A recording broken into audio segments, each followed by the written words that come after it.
Today's class is going to be called "The Gift Destroyeth the Heart."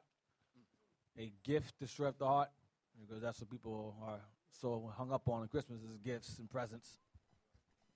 So it's a gift destroyeth the heart. I'm going to open up Ecclesiastes 7 and verse 7. We're just going to just jump into it. I guess I shouldn't have said the day of Satan, right? No, you should have. Huh? I would have said worse. I'm hurting people's feelings all day, messing up their Christmas presents, and light bulbs don't work on a tree no more. Ecclesiastes 7 and verse 7. He's reading. Yes, sir. I'll be reading. All right. The book of Ecclesiastes, chapter 7, verse 7. Surely oppression maketh a wise man mad, and a gift destroyeth the heart. Read again. Surely oppression maketh a wise man mad. Oppression makes a wise man mad. I mean, you acknowledge that you are in captivity. Our people as a nation are going through afflictions, tribulations, and trials. And so as a man of wisdom, you're going to get angry. It's going to bother you. It's only natural if you are a wise man to be angered by the atrocities and the evils that beset our people each day and continue to happen each day, past, present, and future. So oppression maketh the wise man mad. But read on.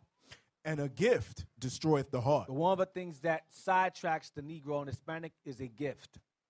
Is a gift. A lot of Negroes will complain about oppression, about the white man gunning us down the streets and getting acquittal after acquittal after acquittal.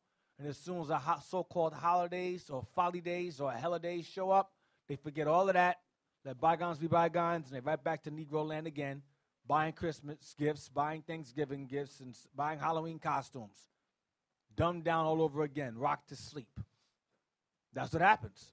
A gift destroyeth the heart. In this particular case, a Christmas gift destroys the heart. Let's get Ecclesiasticus or Sirach 20, verse 29.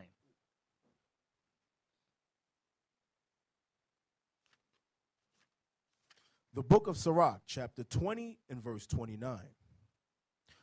Presents and gifts blind the eyes of the wise. Read it again. Presents and gifts blind the eyes of the wild. Presents and gifts blind the eyes of the wise. Go ahead. And stop up his mouth that he cannot reprove. And stop his mouth that he can't reprove. What does that mean? And stop up his mouth that he cannot reprove. What does that mean? Presents and gifts blind the eyes of the wise, and stop up his mouth that he cannot reprove. What does that mean? Who has an idea what that means? Brother to the far left, right in the front. Yep. Hey, shalom, deacon. Shalom. So verse 29, it says, presents and gifts blind the eyes of the wise, and stop his mouth that he cannot reprove. When the wise person sees that oppression, they're not going to say anything because they're getting certain gifts that if they say it could be taken away from them. Right. Very good. Right. That's exactly what it means. Read again. Sirach chapter 29, verse 2. Sirach chapter 20, verse 29. Presents and gifts blind the eyes of the wise. Meaning those who know better. Like brothers mentioned earlier about bribery. You have men among our people who are leaders, and they would accept bribes. They would get gifts and presents and so forth, and so they weren't able to correct anybody because they were being bribed. Our people are, as a nation, are bribed every year. Bombarded with Valentine's Day. Bribed with Valentine's. Bribed with Thanksgiving. Bribed with Christmas. Bribed with New Year's. There's a bribe of New Year's. We are constantly bribed over and over again. And we forget oppression. Some of us even know Christmas is bad, and they still do it anyway. You ask the so-called black Hispanic man, what does a tree have to do with the birth of Christ? And they have no clue. No clue whatsoever what that has to do with Christ. Well, I just do it for the gifts. Yeah, blind the eyes of the wise. Because you turn the blind eye to you turn the blind eye to the obvious. Right. That means you turn a blind eye to the obvious. You know it's wrong. You know it makes no sense, but you do it anyway for the sake of the presents and the gifts. Read again. Presents and gifts blind the eyes of the wise. Go ahead. And stop up his mouth that he cannot reprove. And stop up his mouth that he can't say nothing. Because if he's getting the gifts, he can't say it's wrong because he's taking part in it. If I'm saying, yo, man, that holiday is evil as hell, man. Like, Negro, shut up, man. You got a flat screen TV in the room. Be quiet. You can't say nothing. You're like, oh, yeah, that's true. I did get a flat screen TV. That looks stupid. So you can't say nothing because you got bribed once again. That's what it's saying. You mad about Christmas, you got the brand new Jordans, the phone, whatever, new Jordans, whatever, for a gift. Or that Christmas dinner, you sat at the table, ate the dinner, and you say, this is wicked as hell.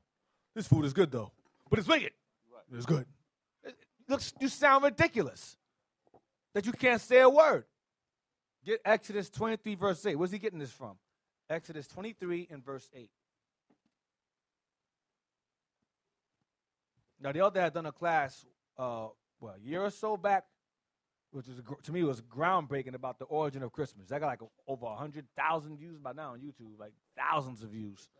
I think it's a problem. That class was heavy. So the history behind Christmas. That thing. Yeah, so, that thing is bad. Man. Yep. That still thing gets is views till now. So I can't. I love that video. Very, very good history in that. That video steps on toes, you know. It does. That's why I got hundreds of thousands of views. Because again, those gifts and presents blind the eyes of those who watch the video. Mm-hmm. They're like, yeah, he's right, but I like the gifts. I like the gifts. Can't say nothing. Verse 8. The book of Exodus, chapter 23, verse 8. And thou shalt take no gift, for the gift blindeth the wise. That's where I got it from. That's where he got it from. He's quoting the law. Read again. And thou shalt take no gift, for the gift blindeth the wise, and perverteth the words of the righteous. It perverts the words, because you get bribed, you get bought off, you can't say nothing. That's what happens. You get the gift, you can't really say anything now. Because you done took the gift, you done took the present, the bribery. Because that's what it is. These holidays are bribery to keep you in sin. That's what it's for. That's why I started off saying oppression makes a wise man mad. Because while you're oppressed and you're receiving gifts and presents, oppression don't seem so bad. We're getting gunned down, but I got a flat screen, so it is what it is, man. I got a 60-inch, I can touch the screen and make the water ripple on the screen. He saw technology is alluring. Oh, wow, look. I'll tell you that story. I was at BJ's with my mother because she needed a ride to go there. We drive to BJ's because they have like an electronics area. With all the the Costco's, one of them. With all the TVs. So we go in there. We walk by a TV and we stop. Because it was like, you saw a commercial. The lady had water. She threw the water at the screen real slow. And the water is like, you see the water crystals? And I was like, wow. I forgot why I was there. I forgot why I was even in the store. I forgot. Me and her together, we was like, her looking at me, we're like, like a deer in headlights. He was like, wow, look at the water crystals. Wow. We call it a smart TV. To make you stupid. That's what it's a TV. That thing had me, I forgot why I was in the store. I said, why are we here? Let's just buy the TV and leave. Because that thing is dangerous, man. And the price goes down for that kind of thing during the Christmas season. The curved TVs. The curved TV got curved TVs. Damn TVs. To wrap around your head. Yeah. To blind you, cover your face. To evaporate your brain. So you can't say that. Once Christmas time comes, you get that for a gift, you're not saying nothing but the Bible. The Bible, what? Close that book. Yeah. That's what happens. Get Proverbs 3 and 31. That was Exodus 23 and 8. The book of Proverbs, chapter 3, verse 31. Envy thou not the oppressor, and choose none of his ways. Read it again. Envy thou not the oppressor, and choose none of his ways. Christmas is a holiday established by the oppressor. That's where it comes from. That's where it comes from. The oppressor that goes all the way back to Babylon. That's the original father of the originator of the custom of so-called Christmas. That's where it derives from. I've seen heathens attempt, Christianity cult leaders, attempt to say that Jeremiah 10 is not talking about Christmas. I don't know what it's talking about then. What else could it possibly be? Is a tree being decorated with silver and gold? What else could it possibly be? No, you guys are misinterpreting that scripture. That's your exegesis. You know these fancy words they use now. That's your interpolation. You're adding words in your exegesis of the scripture.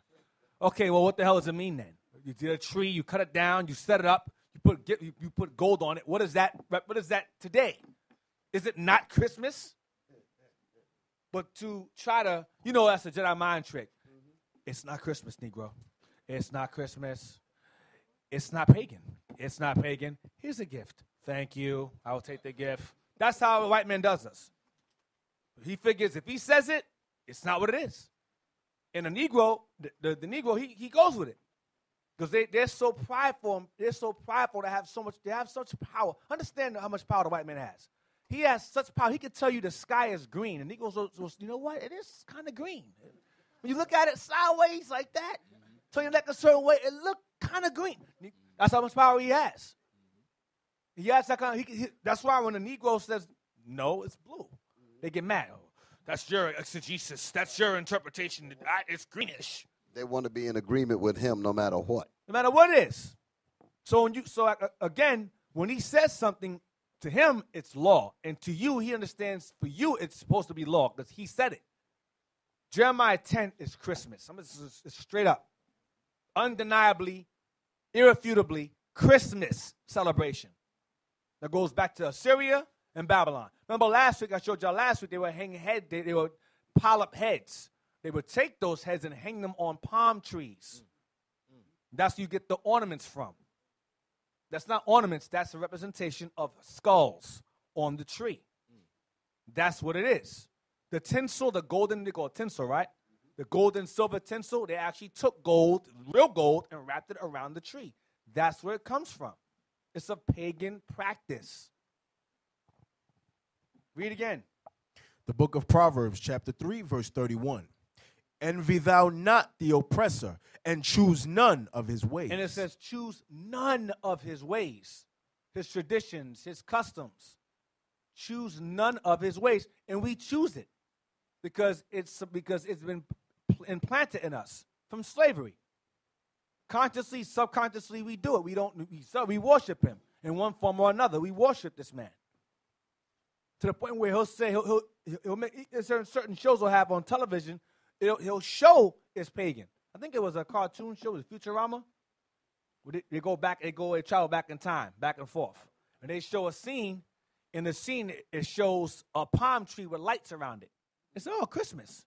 And I'm like, look at this nonsense. They'll put it in your face. But the Negro is so blind and so dumbed down. He's like, it's a cartoon. It's funny. But he throw out hints and things out there to see. Let's see who understands what we're talking about. That's what they do, just to do a threat assessment. Okay, let's see how much these Negroes know. Now they're still dumb. We're good. They're still dumb. We can still rule. And choose none of his ways. Get Ezekiel 20. But we didn't listen. We chose his ways anyway. And the Lord said not to choose their ways. Now, one of the main excuses you hear that revolve around most popular holidays, who do they use to allure the people into celebrating it? Huh? Thank you. See, I'm on point tonight. The kids. The kids, the children, the children. The children, the chillins. Gotta pick the children. You have to use the children to allure them in. Because if the kids are sad, the parents are sad. And the parents aren't going to want that. They're going to give them kids them gifts. Ezekiel 20, I'm going to show you how the children have always been related to pagan holidays. Ezekiel 20, verse 1. The book of Ezekiel, chapter 20, verse 1. Now, during Ezekiel's time, Ezekiel was taken into captivity the Lord was showing Ezekiel things that were going on while he was in Babylon. And showing him things that were going on in Jerusalem while he was in Babylon, and showing him things that were going on with our people while they were in Babylon, in Jerusalem and both in Babylon, because the temple wasn't destroyed yet. It was destroyed later on. All right? Read that. And it came to pass in the 7th year, in the 5th month, the 10th day of the month, that certain of the elders of Israel came to inquire of the Lord and sat before me. Then came the word of the Lord saying unto me, saying, Son of man, speak unto the elders of Israel, and say unto them, Thus saith the Lord God, Are ye come to inquire of me? As I live, saith the Lord, I will not be inquired of by you. I'm not talking to you. You want to talk to me now? All this evil you done? Yeah, you want to talk to me? I'm not trying to deal with you. Read on. Wilt thou judge them, son of man? Wilt thou judge them? Cause them to know the abominations of their fathers. Go ahead. And say unto them, Thus saith the Lord God, In the day when I chose Israel and lifted up my hand unto the seed of the house of Jacob, and made myself known unto them in the land of Egypt, when I lifted up mine hand unto them, saying, I am the Lord your God. Go ahead. In the day that I lifted up mine hand unto them, to bring them forth out of the land of Egypt into a land that I had espied for them, flowing with milk and honey. Rich land. Go ahead. Which is the glory of all lands. That's a banger. Jerusalem, Israel is the glory of all lands. That's why they fight over it. That's why I call it the Holy Land. It is the glory of all lands. Go ahead. Being the best. The Most High's favorite land. That's Jerusalem. The glory of all lands. Go ahead. Then said I unto them, Cast ye away every man the abominations of his eyes, and defile not yourselves with the idols of Egypt. Don't follow the Egyptians, or the Egyptians had weird and pagan customs. Go ahead. I am the Lord your God. But they rebelled against me, Didn't listen, and would not hearken unto me. They did not every man cast away the abominations of their eyes, neither did they forsake the idols of Egypt. Then I said, I will pour out my fury upon them to accomplish my anger against them in the midst of the land of Egypt. But I wrought for my name's sake, that it should not be polluted before the heathen. by name. Go ahead. Among whom they were, in whose sight I made myself known unto them, in bringing them forth out of the land of Egypt. Read on again. I like that verse. Read it again. But I wrought for my fathers, for my name's sake. I mean, he said I work means I worked with you. I try to deal with you being rebellious and evil, because the nations are watching us. They saw the wonders of us coming through that Red Sea. Understand, you're seeing people, the water split in half, and you're seeing people walk through this water. So automatically, your reputation precedes you at this point. You come into this land through a wonderful way, through an amazing way. People witness it. Then you start acting like the nations. He's like, yo, you guys are making me look bad. You're making my name look bad. You're making me look bad. Not his actual namesake, but his reputation. You're making me look bad. Based upon your conduct, you're making me look stupid. I did those great ones. I destroyed Egypt for you. I parted the sea for you. I flooded the Pharaoh's army for you. And look what you're doing. You're acting like the very nations I took you away from. Read on.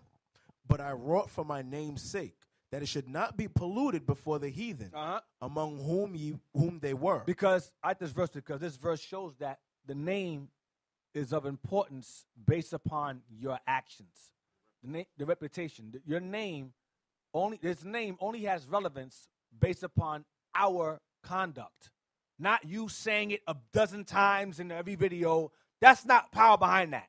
What gives the Most High's name or reputation power is when his people do right by him and perform his commandments.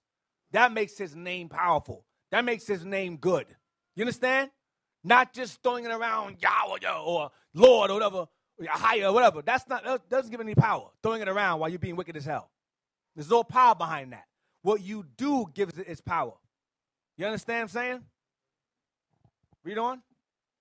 In whose sight I made myself known unto them, in bringing them forth out of the land of Egypt. That's why he didn't give us his real name. He gave us titles. He said, listen, call me Dad. That's what you just call me Dad. Father, Yah. That's my title for you, because my name, you'll destroy yourselves.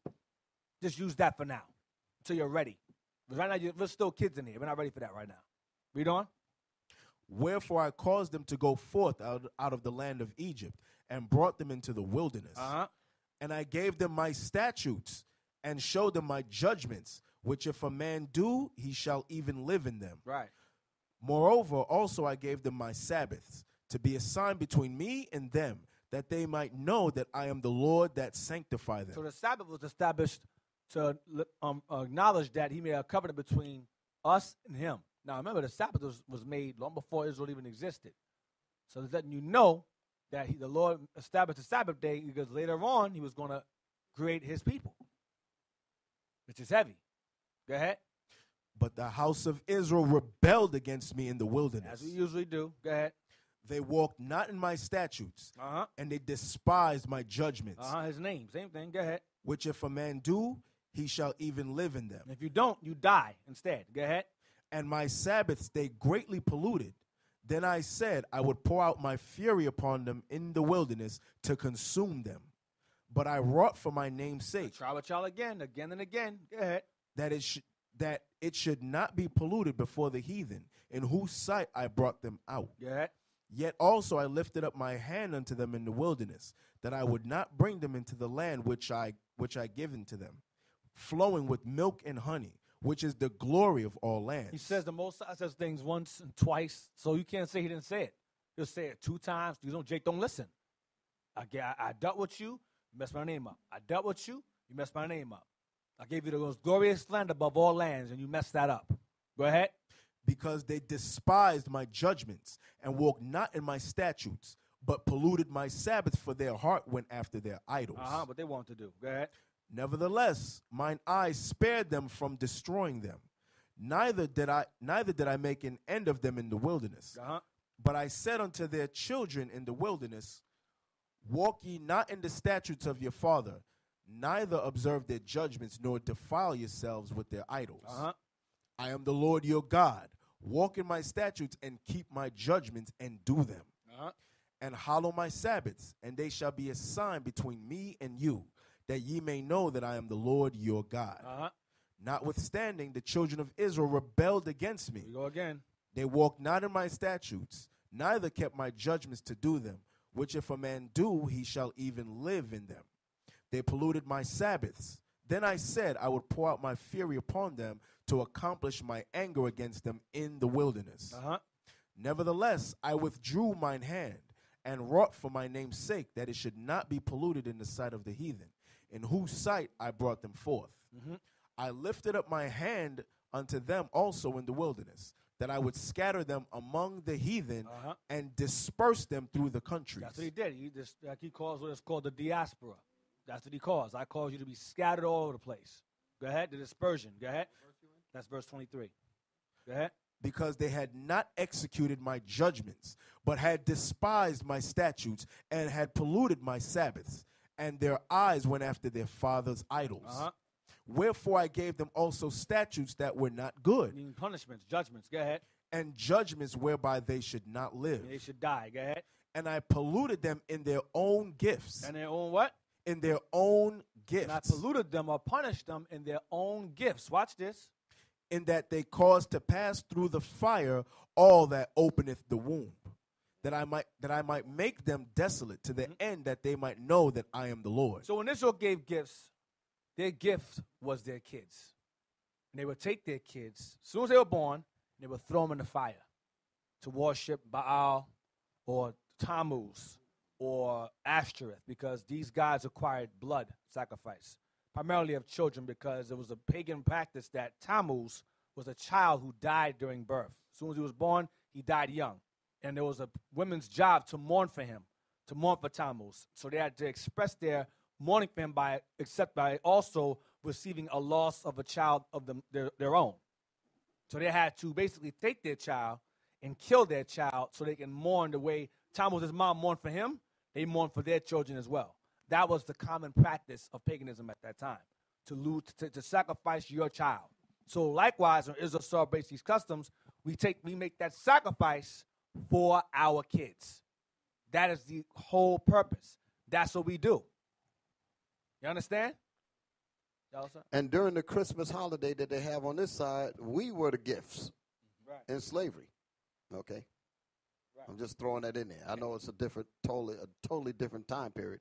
But that thing what you're talking about with Tammuz, Right. that's in here too, in Yeah. Ezekiel 8. Yeah, you go 8 and 14. We can get that. Get Ezekiel 8 and 14. Get that real quick. Because Ezekiel, once again, Ezekiel was taken into captivity during the time of, hold on, let me get his name, of King Joachim. Joachim was the son of Joachim. That's hard to, Kim and Kin. Kim was the father, Kin is the son. So Daniel was taken during the time of during the time of Joachim. He went into captivity first. Then Ezekiel went afterwards. Then you had Zedekiah. That's when he went and destroyed the temple during Zedekiah's time. That was Zedekiah's brother. No, that was Joachim's brother was set up in his stead. And that's when the temple was destroyed. Babylonian king Nebuchadnezzar killed his kids first, killed his kids in front of him, then took his eyes out, then took them to Babylon. Then burned our homes down and burned the temple down to the ground with the Edomites' assistance. Will I tell you to go? The book of Ezekiel, 8:14. chapter 8 and verse 14. Yeah. Then he brought me to the door of the gate of the Lord's house. So this is a vision because Ezekiel is in Babylon. Right.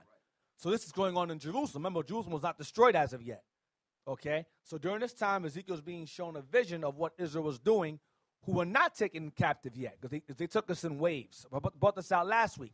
They took us in waves. They didn't just take all of us at one time. They would take a number here, the number there, like here and there. They would take us in waves. So whoever was not taken at this time, the story resided in Jerusalem. They were doing what? Read it again. Then he brought me to the door of the gate of the Lord's house. In the vision, go ahead. Which was toward the north. Uh-huh. And behold, there sat women weeping for Tammuz. There sat women weeping for Tammuz. The custom or ritual was to weep for Tammuz the way his mother did when he died as a child. And he's also a pagan Messiah who was born on what day? December 25th. Miraculously. That's Tammuz's birth. You understand? And we would mourn for him, the child God. We mourn for him. All right? Go back to Ezekiel 20. Some of y'all didn't know that, didn't you? We were at Ezekiel 20 and verse 20 verse 26. Read that. Ezekiel chapter 20 verse 26. And I polluted them in their own gifts, in that they caused to pass through the fire all that openeth the womb, that I might make them desolate, to the end that they might know that I am the Lord. Go ahead. Therefore, son of man, speak unto the house of Israel, and say unto them, Thus saith the Lord God, yet in this your fathers have blasphemed me, in that they have committed a trespass against me.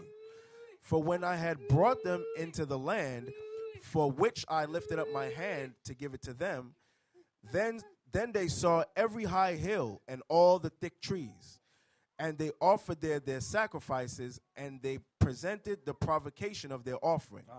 There also they made their sweet savor, and poured out their drink offerings. Go ahead. Then I said unto them, What is the high place whereunto ye go? And the name thereof is called Bama unto this day. Go ahead. Wherefore say unto the house of Israel, Thus saith the Lord God, Are ye polluted after the manner of your fathers? Yes, go ahead. And commit ye whoredom after their abominations? You do. For when ye offer your gifts, when ye make your sons to pass through the fire, See that? You make your sons to pass through the fire. Go ahead. ye pollute yourselves with all your idols, even unto this day, and shall I be inquired of by you, O house of Israel? As I live, saith the Lord God, I will not be inquired of by you. So we made our sons pass through the fire. Now, what we do today is it's called abortions. Now, it's called Planned Parenthood.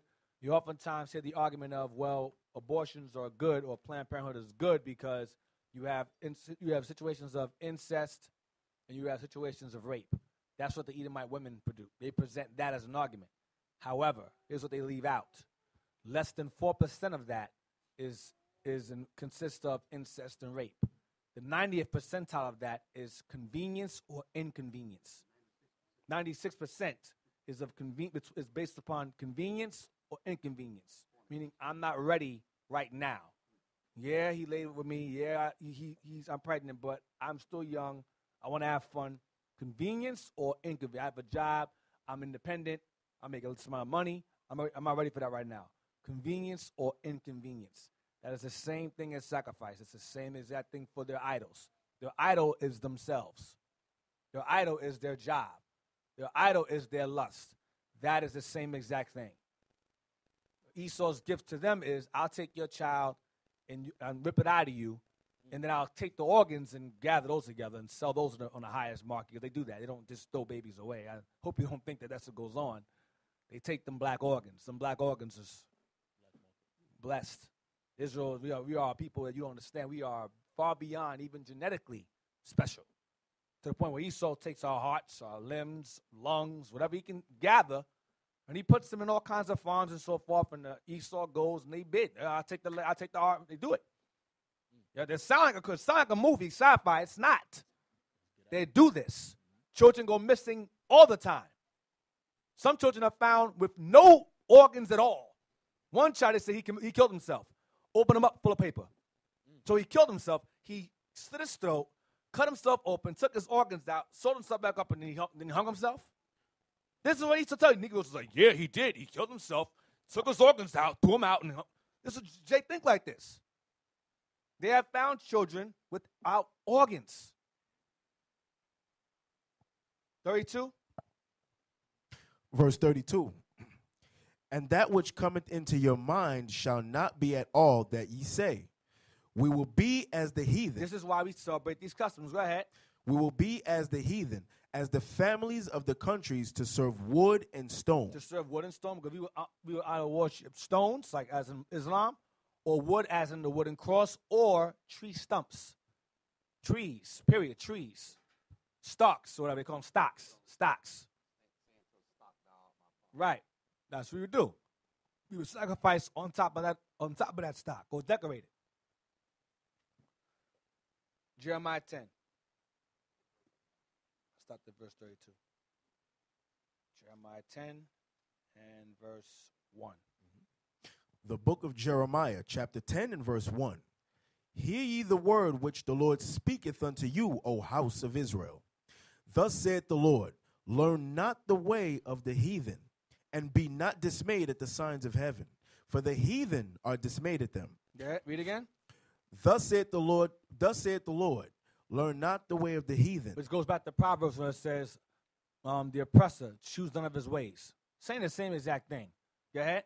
And be not dismayed at the signs of heaven. So the heathen will be amazed at a shooting star. Wow. That's the God falling over there. No, it's a shooting star, dummy. But the heathens are simple. Eclipse. Ooh, wow, eclipse.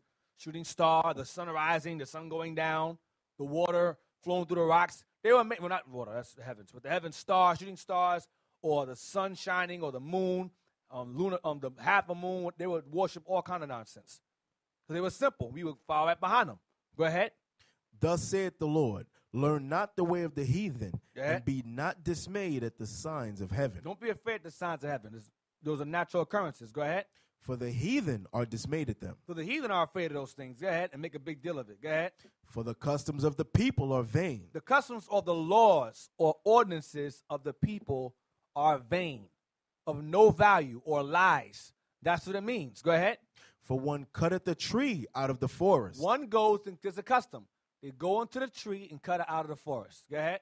The work of the hands of the workmen with the axe. They cut it down with the axe. Go ahead. They deck it with silver and with gold. They decorate it with silver and gold. They take the tree out of the forest and they decorate it with silver and gold. Where's the misinterpretation?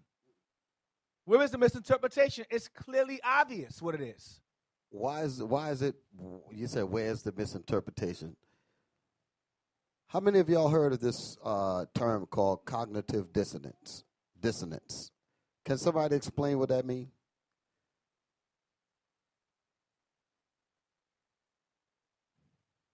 You can explain it, Ezekiel? Because I don't like nobody else seem to know.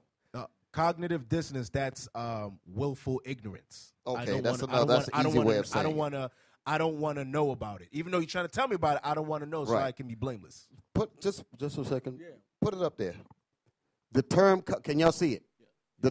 Thank you. The term cognitive dissonance is used to describe the feeling of discomfort. That's the dissonance there. The feeling of discomfort, the feeling of discomfort that results from holding two conflicting beliefs. You're taught Christmas. You're given a gift. And the things that you're given, you hold that because you want to hang on to that. The discomfort comes in, it's when you know that what you're upholding is bad for you. Where we at? You took the highlight off. When there is an inconsistency between beliefs and behavior. In other words, when there's an inconsistency between what the gift represents and the truth, which is what the cognitive part is. So, in other words, let me use it the easy way. Cigarettes are bad for you, correct? Yep, that's right. That's a perfect way of explaining it. Yep. Cigarettes, you're cognizant that cigarettes will kill you, but you justify it by saying everybody dies, or I gotta die someday.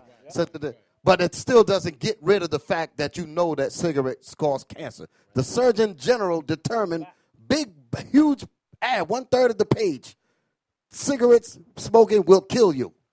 It takes a certain amount of dissonance to remove that knowledge, that cognitive, so that you can justify Christmas, so you can justify smoking. You follow me? So that's what it says here. What's the rest of it? Something, what is it? It says something must change in order to eliminate the discomfort. That's what it, or reduce the dissonance. What changes? You push it out of your mind. You push the truth out of your mind. You reduce what Jeremiah 10, so you can understand. You reduce what we're reading and justify Christmas, because both of those things are conflicting. The reducing is the excuse you made behind Exactly. That's the point. The changes, get rid of it altogether. Exactly. The reduce is still do it, but find the excuse to keep doing it. You got it? Yes, sir. Okay. Jonah, you were going to say something. I know you into these kinds of things, so just real quick, and I'm be quiet. Come. Phone. A big excuse that people say is, I'm here for a good time, not a long time. That's a big excuse, yeah. Here for a good time, not for a long time. Wow. So y'all got it, right? Jeremiah 10, verse. I guess they didn't get it. Some of y'all didn't get the point about cognitive dissonance. It's willful ignorance. You can willful ignorance. That's an easy way to understand. Basically, another way of saying it is hear no evil, see no evil, hear no evil, see no evil. Hear no evil, see no evil, speak no evil. But you know the evil is there. Right. Just pretend That's it's the not point. there. You're pretending that it's not there. If I close my eyes, it'll go away. Open your eyes. It's still there. Right. Nope. Ignorance is bliss. It ain't bliss. That's cognitive dissonance. Go ahead. The Verse book of 4. Jeremiah, chapter 10, verse 4. Mm-hmm. They deck it with silver and with gold. They fasten it with nails and with hammers that it move not. That it can't move. That's called the tree stand. Okay, you take it, you put it in that pot, and you put the screws, you turn the screws until it stays tight and it doesn't move. Go ahead. They are upright as the palm tree. Now they are upright because they use the palm tree. Now we use the pine tree, which is still upright. It's an upright tree as well. Go ahead. But speak not. Because the ritual, the custom was that if you did not put gifts or offer gifts to the tree, the god, which would be Nimrod really, or Baal, would enter the tree and would attack you. So you had to offer gifts to the tree to appease the god within, or was recognized to be within that tree. So he's saying here, you got to take it, you got to cut it down with an axe, fasten it so it doesn't move, and then deck it with silver and gold. They're upright as a palm tree. They don't speak. The custom of the Babylonians was that they do speak, but they don't speak. Go ahead. They are upright as the palm tree, but speak not. Uh-huh. They must needs be born. Born, B-O-R-N-E, means carried. They must needs be carried. Go ahead. Because they cannot go. They cannot walk. They cannot chase you. But the ritual, the custom was, if you don't put a gift under the tree, the monster will get you. It's somewhat like Nimrod, spirit of Nimrod, right? So the spirit of Nimrod would come in the tree, and the tree would attack you. Right. That's what this was coming from. And what sound like that is he knows when you're sleeping, he knows when you're awake, he knows when and you're they good use or that bad, today. so be good for goodness sake. It's the same thing there. It's the same exact custom, the same exact thing. Go ahead. You don't do it, you get a coal in your sock. You're on a bad Santa's list, Santa's bad list. That's what that is. The kids all scared. I'm going to be good this year. I want gifts. You got adults. I'll be good this year. I want gifts. Grown men and women doing that nonsense. Go ahead. Be not afraid of them, for they cannot do evil. They cannot hurt you. Go ahead. Neither also is it in them to do They good. can't do anything. They're trees. In other They words, just stand there. Jeremiah was saying, look, there's no spirit in this tree. Right. What the hell are you afraid of it for? There's no, because like you said, the word was that the spirit of Nimrod would come in the tree and the tree would attack them if they didn't bring silver and gold to the palace. Right. For Semiramis, because Nimrod had died. Right. And the kingdom was going broke. Psalms 106 and verse 35. Understand that this is a practice that was going on in Assyria, Babylon. I went over this last week. Assyria took over. Then Babylon took over where Assyria left off. Kingdom wasn't really going broke, but Yeah. Go ahead, Deacon. But the point is that Assyria had this practice among themselves. And the Babylonians took over where Assyria left off. And the Greeks did the same thing and whitewashed their Babylonian and Assyrian gods, made them white like them. No, the Persians took over where the Babylonians left off. And the Greeks took the Persian and Babylonian and Egyptian gods and made them look like them, made them Greek pantheons or whitewashed black gods. That's what they really are. Then the Romans took the Greek gods and gave them Latin names and worshiped the exact same ones. So the same practice followed each captivity up until now. It hasn't changed. Go ahead. Psalms 106, verse 35. The book of Psalms, chapter 106, verse 35. But were mingled among the heathen. We mingled ourselves among the heathen. Go ahead. And learned their works. We learned their ways. After the Lord said to us through Solomon, choose none of their ways. Go ahead. And they served their idols, which were a snare unto them. And we served the idols, which became a trap unto us. We got caught up in the joy and the fun and the gifts and presents. It's a snare unto us. Because we know it's wrong. You know it makes no damn sense to do it. But we do it anyway. Because we're trapped in that. We're trapped in the lust of greed, covetousness. That's what it is. Go ahead. Yea, they sacrificed their sons and their daughters unto devils. Read again. Yea, they sacrificed their sons and their daughters unto devils. We sacrificed our sons and our daughters unto idols, devils. Because these idols are devils because behind them comes a deceitful doctrine, a deceitful custom. Go ahead. And shed innocent blood, even the blood of their sons and of their daughters, whom they sacrificed unto the idols of Canaan, and the land was polluted with blood. That's exactly what happened. Hold on. Is that all I want? Read on. Verse 42. Thus were they defiled with their own We works, defile with our own works, our own actions. Go ahead. and went a-whoring with their own And inventions. start making things up, making up our own excuses. Go ahead. That's the cognitive dissonance, the excuse. Go ahead. Therefore was the wrath of the Lord kindled against his people, insomuch that he abhorred his own He inheritance. started to hate us. Go ahead. And he gave them into the hand of the heathen, Uh-huh. and they that hated them ruled over And them. those that hated us ruled over us. Go ahead and begin to oppress us. Go ahead. Their enemies also oppressed There them, you go. Who hate us. Go ahead. and they were brought into subjection under their hand. And we are so even to this day, until this day, under those who hate us. For the very same reason. Let's get Baruch chapter 6, verse 4. Now Baruch was Jeremiah's scribe. Let's see what he wrote. What Jeremiah said to Baruch. Baruch 6 and 5. Hold on. I want 6, verse 4. The book of Baruch, chapter 6 and verse 4. Now shall ye see in Babylon gods of silver, and of gold, and of wood, borne upon shoulders. Read again. Now shall ye see in You Babylon shall see in Babylon what? gods of silver, Gods of silver. and of gold, Uh-huh. and of wood, Trees. borne upon shoulders, Carried on the shoulders, like in Jeremiah 10. Go ahead. which cause the nations to fear. Which are afraid, the nations are afraid of them. Go ahead. Beware therefore that ye in no wise be like to strangers. Don't be like the other nations. Do not be like them. Go ahead. Neither be ye afraid of them. Don't be afraid of them. When ye see the multitude before them and behind them, worshiping Because them. you see everybody else doing it, and you want to follow the crowd. Jeremiah is saying to Baruch, do not do that. You see thousands of people all day. Happy holidays. Merry Christmas. Thousands of people all day. I can't stand working on Christmas Eve. I can hear that all day. Happy holidays. I'm like, yeah, all right. That's how I respond. All right. All right. No doubt, no doubt. That's how I respond. You know, Jake goes, They're going to rub it in. that's how I respond. I don't even say it back. I say, all right, no problem. Yeah, all right. Hey, I had some that I just ignored them. I just didn't say anything. You know what the demon did? Came all the way up. Listen, I said happy holidays.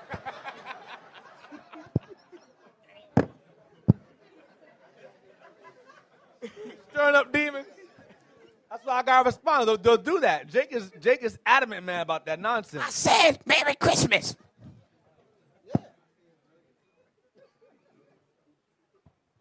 You can't ignore the demons, man. They will find you. Look for me, man. They'll look for you. That's why I just respond like that. Like, happy holidays. Yep. That's how I respond. 39. Or I'll say enjoy, or if the heathen, I'll go enjoy your holiday. That's how I say, oh, yeah, enjoy your holiday. No, I'm taking you to the office. I'm taking you to the office. Your holiday. Because it ain't mine. 39. They're going to tell the man on you now. Nah, they don't catch on. You got to be slick with it. You got to talk how they talk. You ain't got the sophisticated demons. They look for it, brother. They look for it. About mine. Yeah, no. I said Merry Christmas. 39. The book of Baruch, chapter 6, verse 39.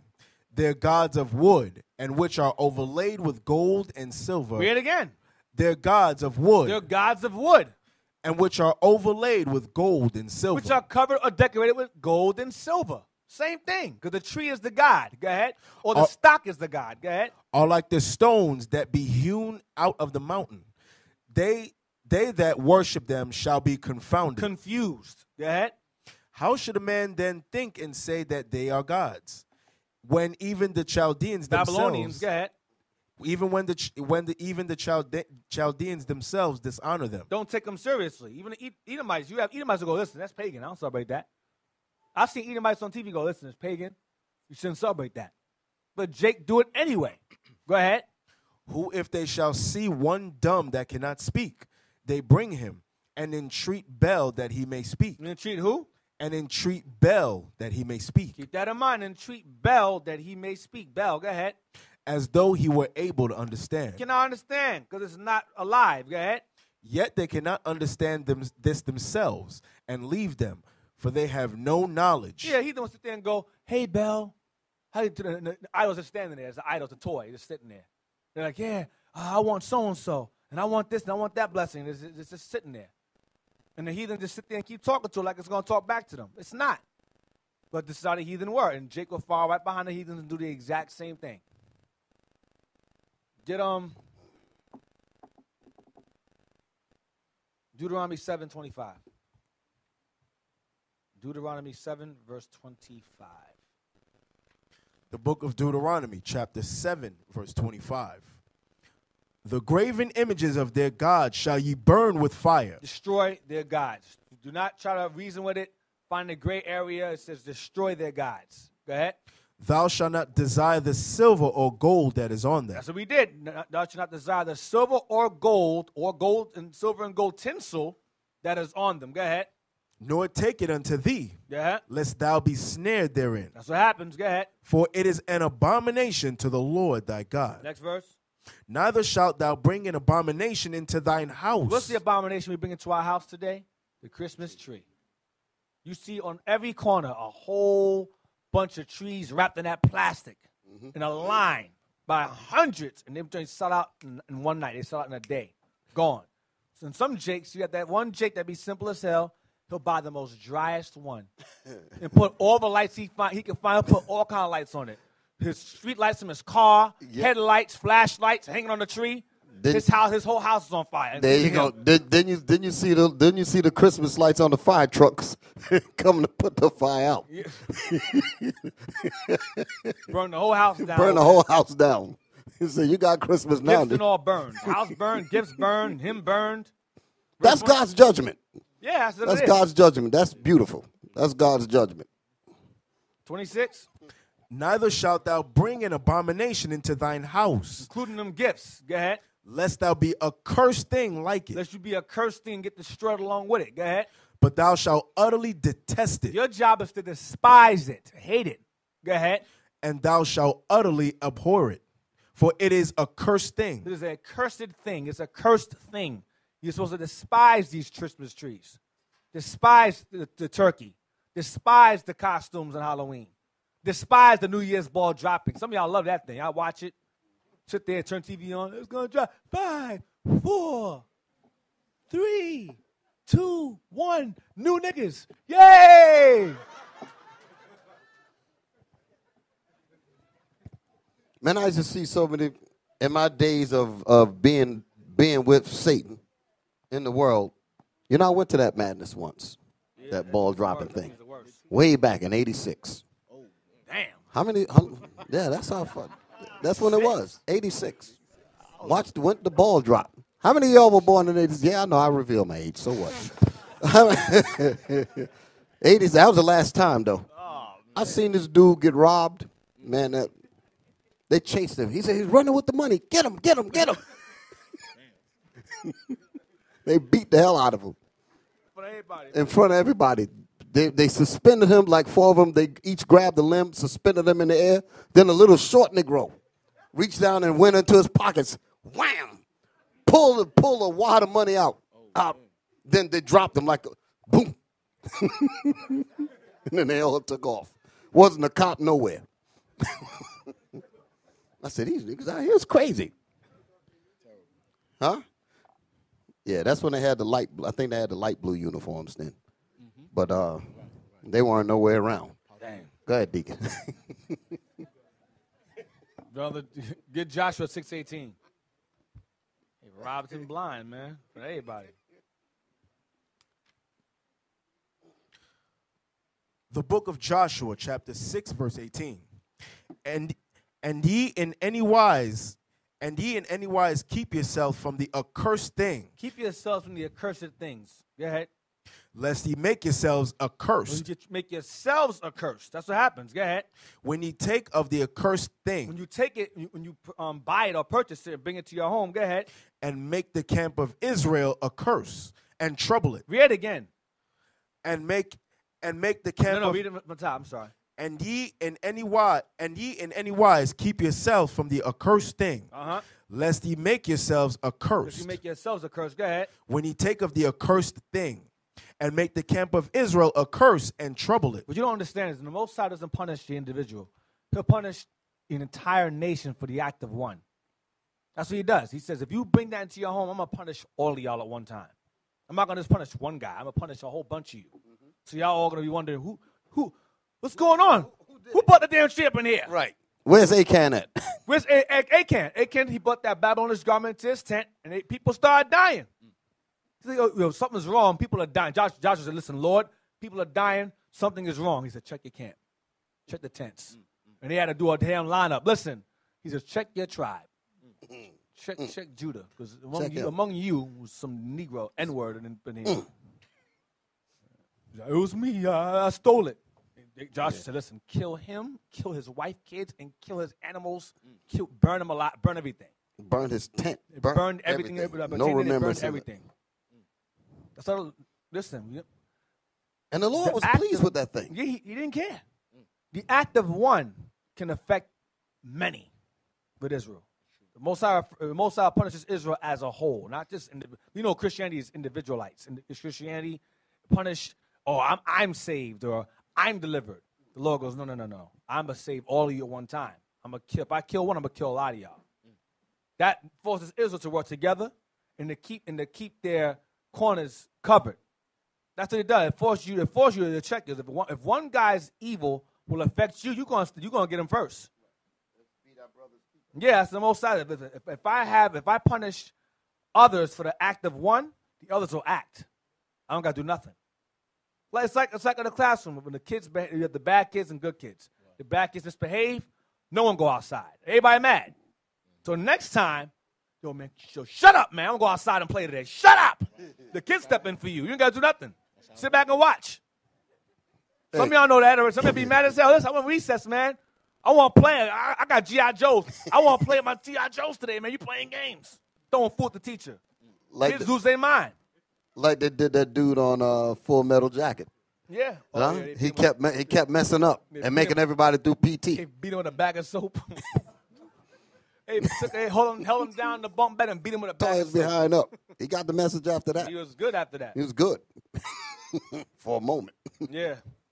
Let's get Bel and the dragon. Remember we read earlier in Baruch about how they speak to Bel and don't respond. Well, like I said before, the Assyrians were ruling, the Babylonians took over where they left off. Then the Persians came in and followed suit. Every god, believe it or not, is borrowed. It's just different names. Every god is repetitive. There's no new god. There's no new gods. It's the same God, different name.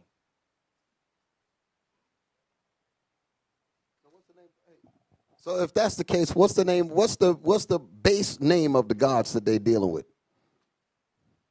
They didn't hear me, Deacon. Say ask them again. If that one is Baal, another one is what? So the different gods that you've been naming. Oh yeah, Ashtoreth, all Tammuz, all those. What's the common denominator at the very bottom of it? Who are they celebrating? Satan. Yep. Satan. That's what it is. That's what it. They're looking at me. Well, why it got to be Satan? If it ain't God, who is it? There's only two forces on this earth, right? Default is you either celebrating the Most High or you're celebrating Satan. So tell your mamas and your cousins and all that with this Christmas message. We read out the Bible that they ain't celebrating the Most High. So they celebrating Christmas. Yes, mama, you're into Satan worship. Yes, Dad, you're into Satan worship. Just tell them that. Just tell them straight. Tell them that in your own house, though.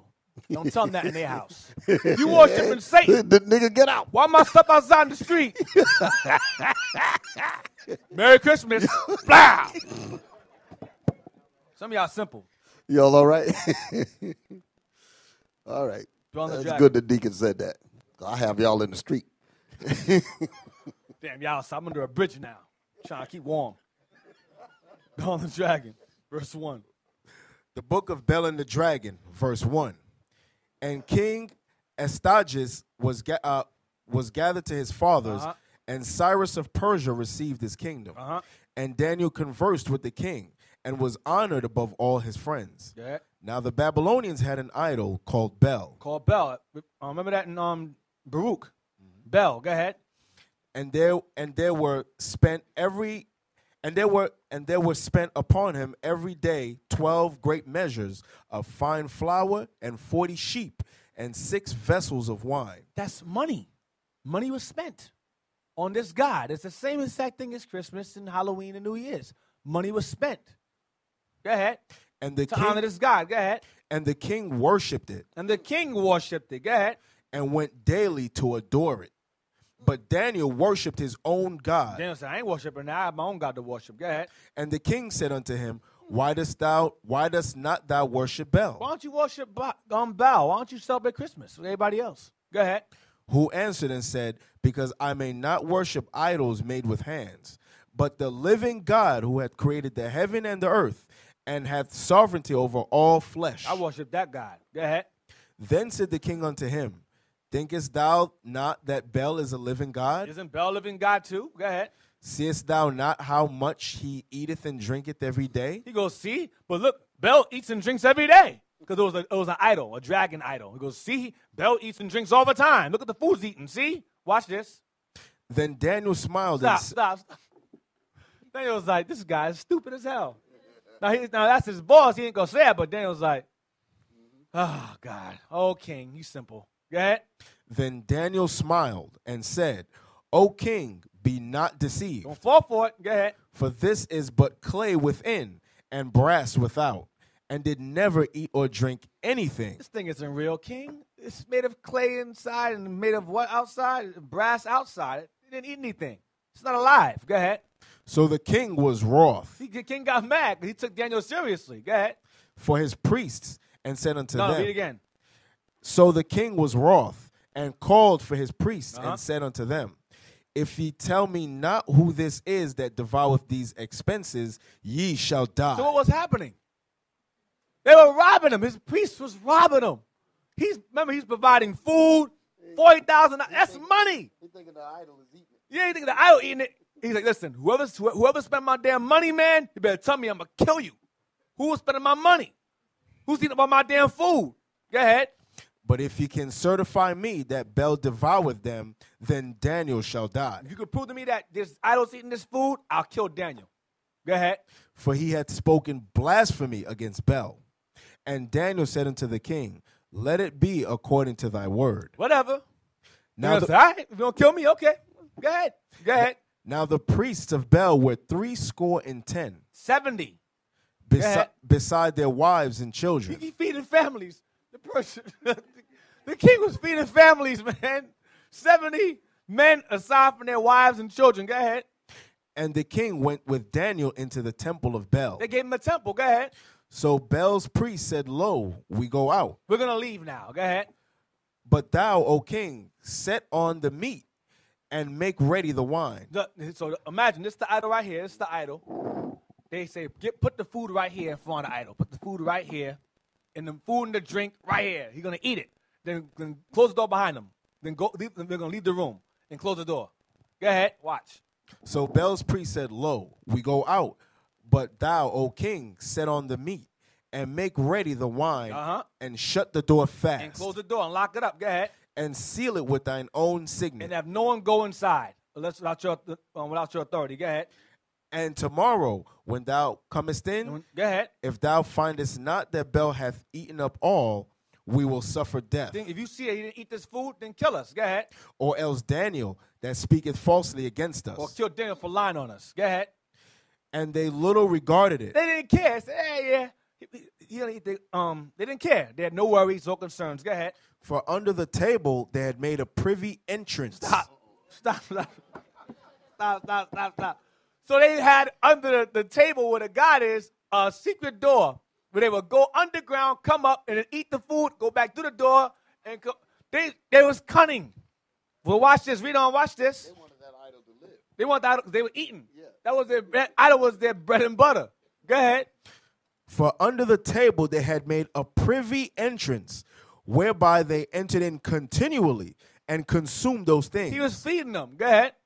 So when they were gone forth, the king set meats before Bel. Now Daniel had commanded his servants to Hold bring. on. But how much meat? Let's go back. Read verse 3 again. How much meat?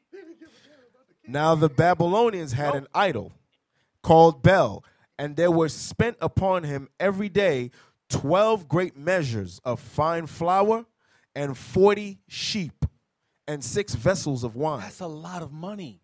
That's money during this time. So they would come and take it. And they say, see, he ate them. But the things is gone. This bone, no bone, nothing left. They took everything. Go back now. Where was that? Verse 14. Uh-huh. So when they were gone forth, the king set meats for before Bel. Now Daniel had commanded his servants to bring ashes, and those they strewed throughout all the temple in the presence of the king alone. So Daniel was slick. Daniel said, no. Before we leave, throw some ashes first around the floor, then close the door. Just me and you. Those ashes, the king said, throw ashes on the floor. He threw ashes down on the floor, footprints. Yeah, watch, go ahead. Then went they out and shut the door and sealed it with the king's signet, and so departed. After the ashes were thrown on the floor, go ahead.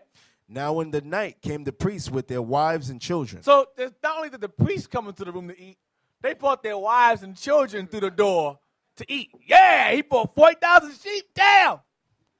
Yeah, wine over there. They was dogging it. Go ahead. Now in the night came the priests with their wives and children, as they were wont to do. As they were accustomed to do. Go ahead. And did eat and drink up all. In the morning betime the king arose, and Daniel with him. And the king said, Daniel, are the seals whole?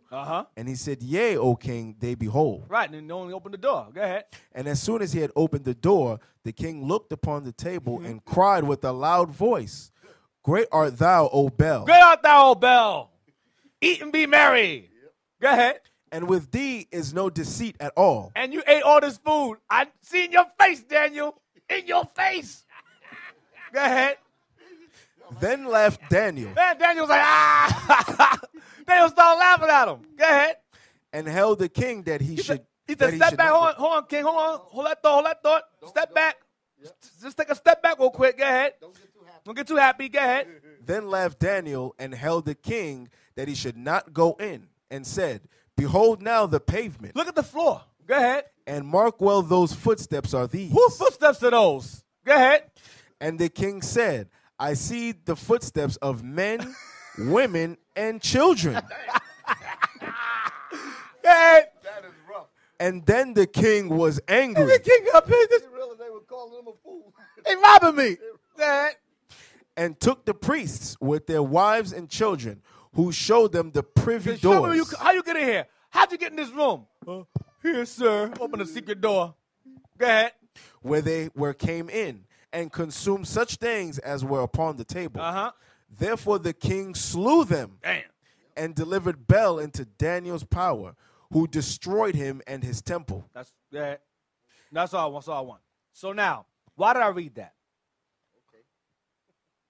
When we're young, we're told to leave out milk and cookies because Santa was going to come and eat the milk and the cookies. Same thing. You know you done messed it. That's the same thing. Deacon, you know you done messed these people up because they know they did that thing. I did it. Damn. I did it.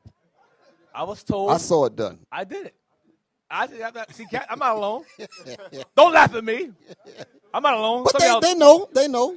I would get the cookies and the milk, and I would wake up in the morning. Yay! Santa ate the cookies and the milk. My mom was like, "You're good." He enjoyed it too. Wow. So just let that thought marinate on their head a little bit. That's terrible. You see the levels that we will go to honor these demonic things? That's terrible.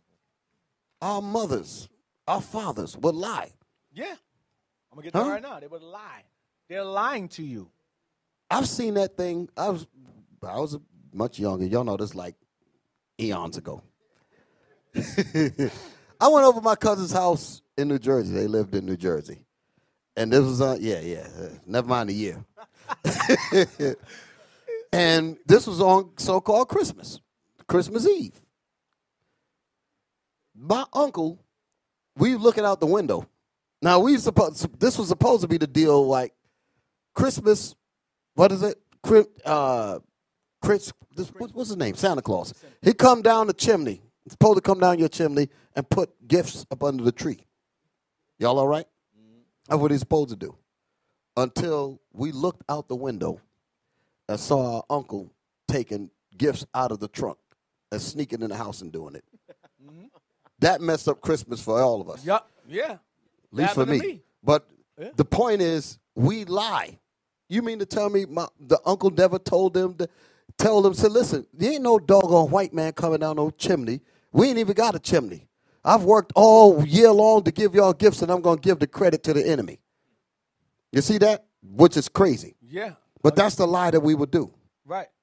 I'll give you an example. I was younger. I was in my grandmother's house, and I peeked through the door, and I see them all. I see them, everybody in the room wrapping the gifts. I was like, you know, a kid, you're like, no, in my mind. You've been lied to for so long. Then you see it, you're like, but then the gift destroyed the wise. I was like, well, it doesn't exist, but I got Nintendo. Woo! Nintendo, Mario, boom, boom, yeah, all night. I didn't care. Gifts, I didn't care. I got over it real quick. So now, what? Voltron? Oh shit, I got Voltron. Yes, Voltron. Yes, Power Rangers. Yes. I went crazy. I love toys. But the point is that I got to go over it quick. Then another time. There's a generation gap here. Y'all all right with that, right? They know Voltron. I don't know nothing about no Nothing new. It's Voltron's still around. And stuff. Just keep revising it over and over again. The ideas are gone. The days of ideas are gone. But it was that time and something else.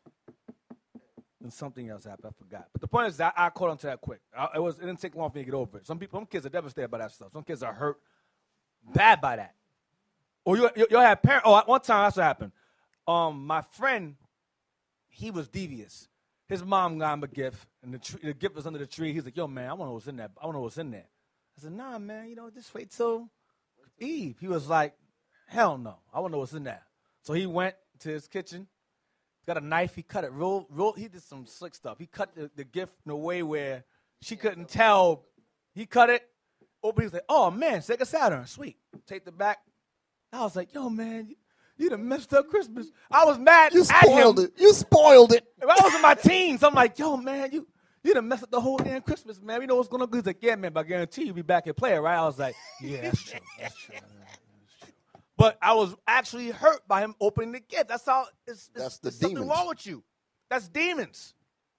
And if you mess up Christmas, you got to wait a whole nother year Yeah. to do it again to try to get it right. That's some real demons. That's a real demon. Here you are, the father. You work all year long, working overtime, right? Yep. All kind of stuff, and give your glory to the white man. And you give your glory. That's what my point. You give white man. Exactly. That was the point I was making. You give the credit to the enemy. You're worshiping a white man who was born in a manger with a bunch of animals miraculously. Right. Then tell your child that a fat white man came down a chimney, which in the hood you don't have that at all. Exactly. Projects. Exactly. I don't know. They go through the incinerator. Because they ain't going to the chimney. Exactly. They go to the incinerator, and they'll get robbed if he was real. He'll get robbed. Right. If he was a real person, he'd get robbed. Niggas will rob his sleigh, rob his wheels. They'll just rob him entirely and just take the gifts. If that was real. But believe it or not, if you lived in the projects like I did, we actually thought that he slipped through the chimney and came in the hallway, slipped in the door. Yep. Someone must leave the door open. Hell no. You believe that thing. He came through the terrace. What?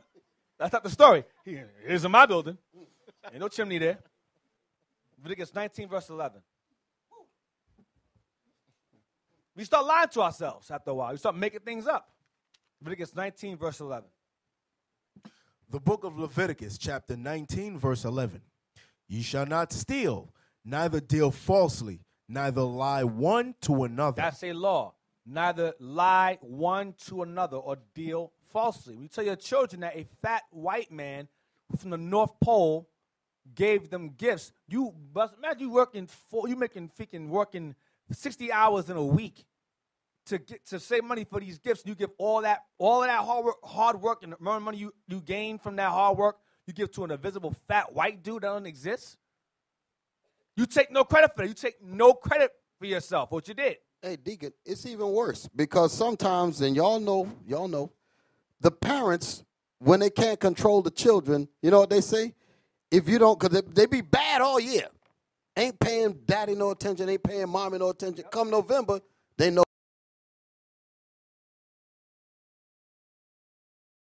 If you be bad, Santa ain't going to bring you no gifts. He knows if you're bad or good and all that. Now, then all of a sudden, your kids, quote, unquote, start trying to respect you because they're waiting for a white man to give them some gifts. Yep. Y'all see this? That's a slave mind, man. That is 100% slave mind. Terrible, terrible. Wisdom of Solomon 14. It's the same thing as Nimrod. If you don't put the gift under the tree going to get you. The tree going to attack you. Same thing. Wisdom of Solomon 14 and verse 9.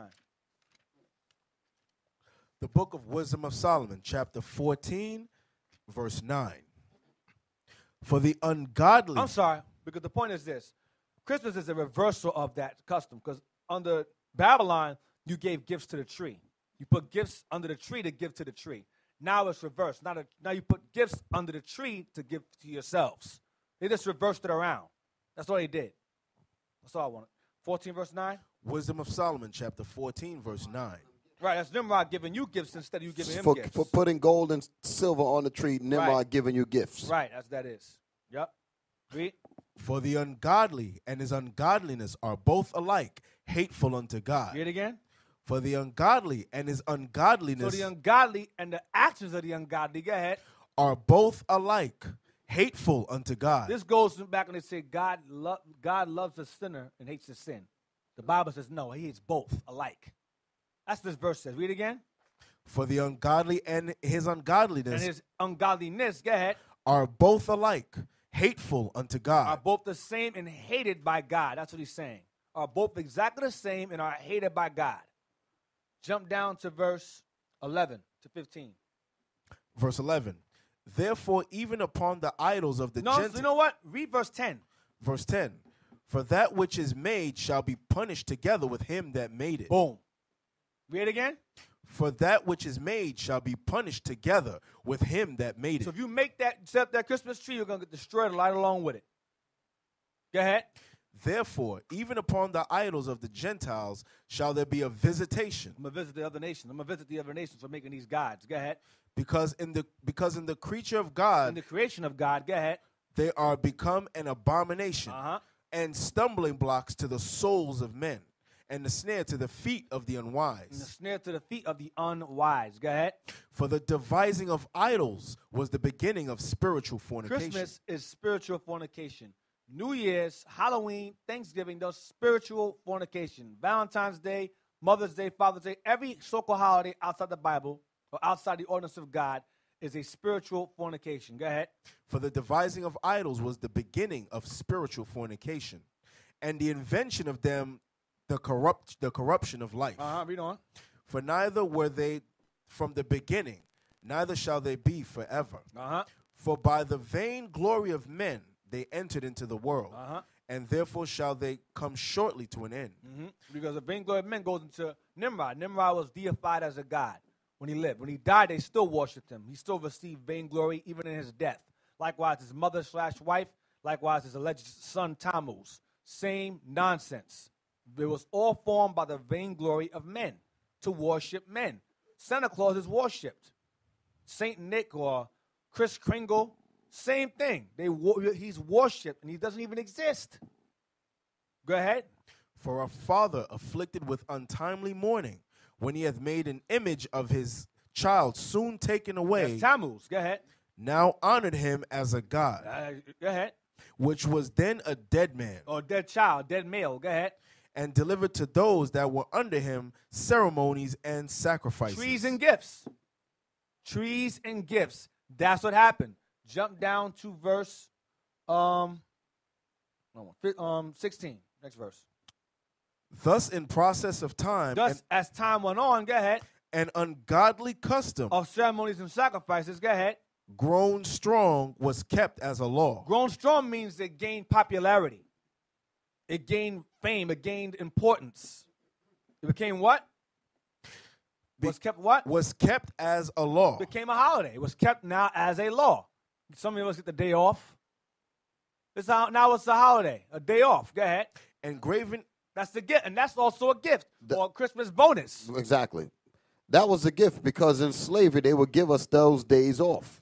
Yep. That's the reason why we love the and Sunday too. worship. Yep. That's why we loved it, because we associated it with a gift. Yep. Go ahead. Engraven images were worshipped by the commandments of kings. But the king in this case would be America. That's the king, our king now. Let's jump to the next verse, chapter. Let's go to Isaiah 5. Let's get out of that. Isaiah 5 and verse 20. The book of Isaiah, chapter 5 and verse 20. Woe unto them that call evil good, and good evil, that put darkness for light, and light for darkness. Read it again. Woe unto them that call evil good, That call evil good, because Christmas we call evil good. Go ahead. and good evil, And we call those who don't celebrate Christmas, we call you evil. You're wicked. Go ahead.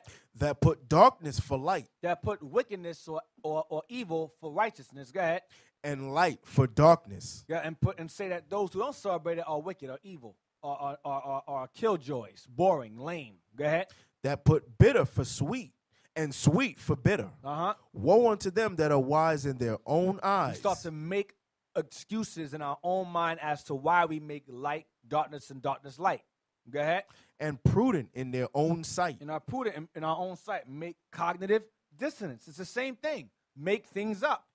Make excuses for why we do it when we don't have to do it. Read on.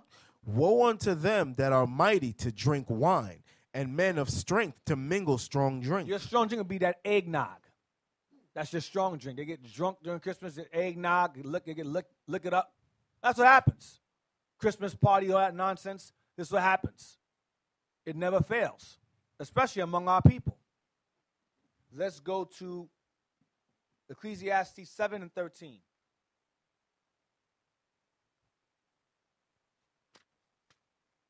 The book of Ecclesiastes, chapter 7, verse 13. Consider the work of God, for who can make that straight, which he hath made crooked. You cannot make something good that the Most High has made evil. If it's evil, it's evil. You cannot change it and make it something else. Christmas is an evil, pagan, Babylonian custom. You cannot take it. People go, oh, well, that's not why I celebrate because of this. I do it for that reason. The Lord says, no, if it's crooked, it's crooked. You can't straighten it out into something else. If it's crooked, it's crooked. That's it. You can't change it around and make it something else. Same with Thanksgiving. Well, I give thanks because, my family. No, it's a genocidal celebration. You can't make it good.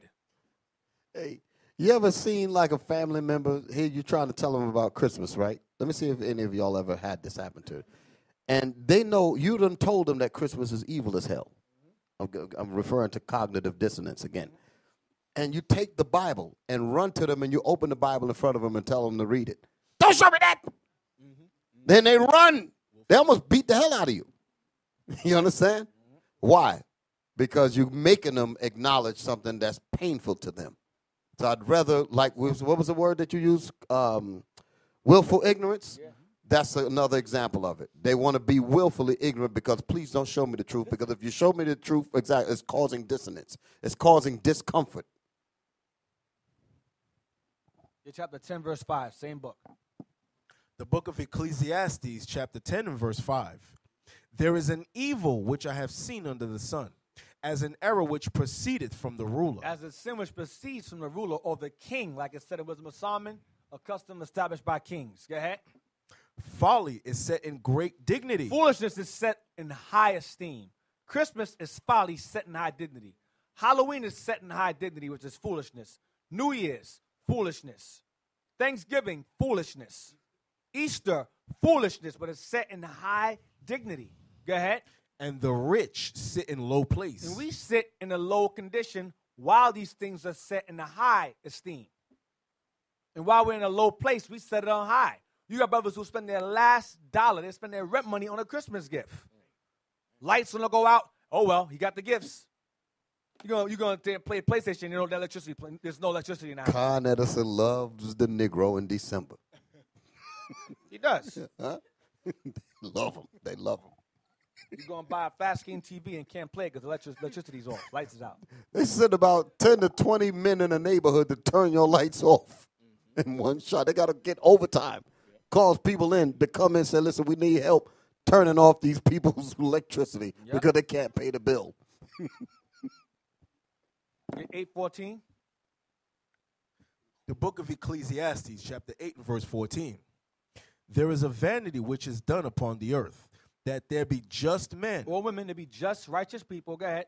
Unto whom it happeneth according to the work of the wicked. Who are considered to be wicked. There is a vanity in the earth where just men are happened to be recognized as the wicked. Go ahead. Again, there be wicked men. And you have wicked men or women. Go ahead. To whom it happeneth according to the work of the righteous. Who are counted righteous. Go ahead. I said that this also is vanity. This is the world. This is the world today we live in, where the wicked are considered right and the righteous are considered wrong. Those who celebrate Christmas are considered right. They're in the Christmas spirit. They're in good cheer. The day of good cheer. Those who's like, nah, it's wicked as hell. I'm not celebrating that. Oh, you're lame. See, you're a killjoy. Your boy, you gotta be so boring. It's just one day. You're messing up the spirit of Jesus. It's the same thing. Psalm is saying in the spirit, you're going to see righteous men and women being looked upon as being wicked or brainwashed or in a cult for not celebrating something that they learned from being brainwashed and being learned from a cult. Because Christianity is a cult. It's a brainwashing thing. It's the same thing. Get Proverbs 29 and 27. Right before Ecclesiastes. Proverbs 29, verse 27. The book of Proverbs, chapter 29, verse 27. An unjust man is an abomination to the just. An unrighteous man is an abomination to those who are righteous. Go ahead. And he that is upright is in the way. He that is righteous, go ahead. Is abomination to the wicked. We are an abomination to the world. We in this room are an abomination to the world. The world is going to hate you by default. And ye shall be hated of all nations. Men. Right? Exactly. Start with your own kind, then the other nations. Stay in there. Go 15, verse 27. 15, 27. Same The book. book of Proverbs, chapter 15, verse 27. He that is greedy of gain troubleth his own house. Read it again. He that is greedy of gain troubleth his own house. Watch this. But he that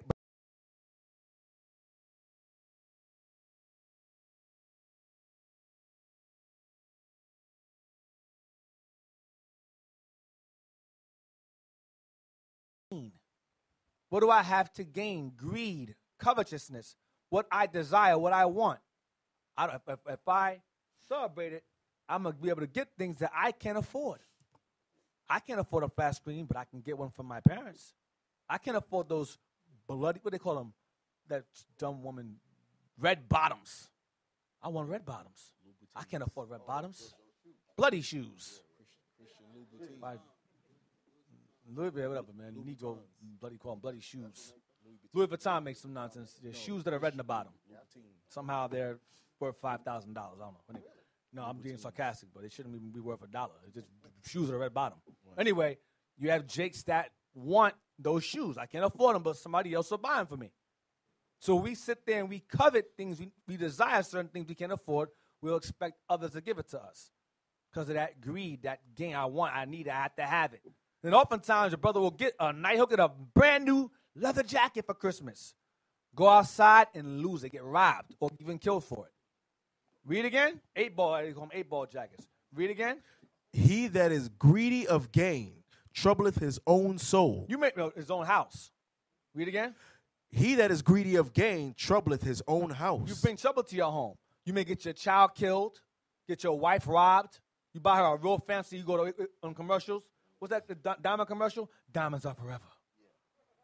By what's his name? That commercial, who's the buy? By Zales. Your wife go out the street, she rocked that diamond, you bought her. Let's say, you hear the police phone call, oh, your wife's been shot, so-and-so, diamond gone. You trouble your own house because she want that diamond. I want that necklace. You can't afford it right now, though. I understand. You go out your way to get it. And you get it, and she's gone. And the criminals know the season. You know what I'm saying? They will look to rob you around this time of the year. Yeah. Because they know this is the time when cars get stolen.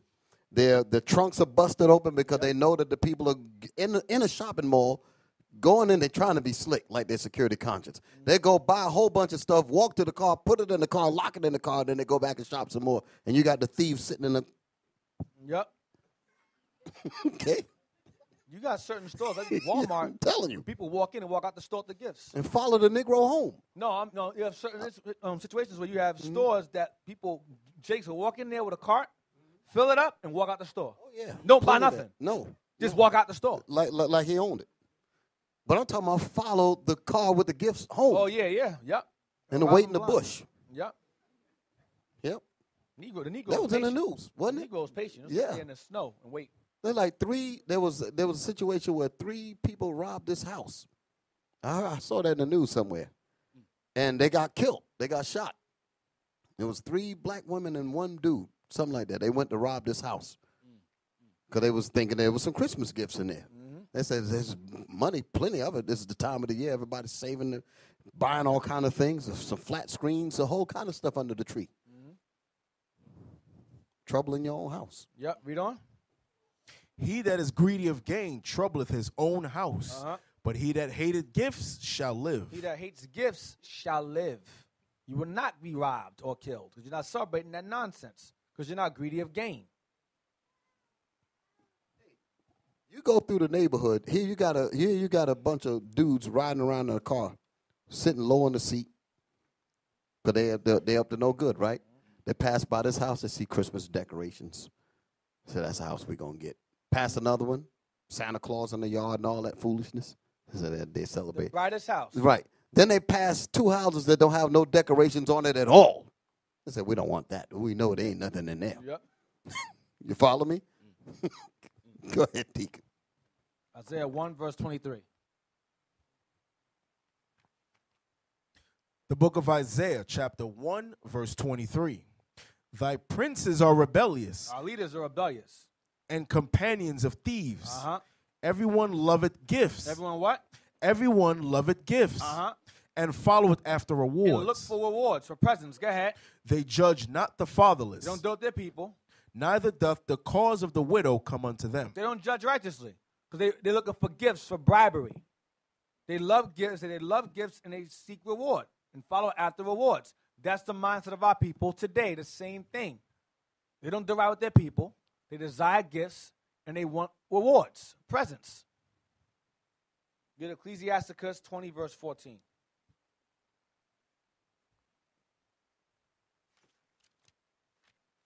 The book of Sirach, Ecclesiasticus chapter 20, verse 14.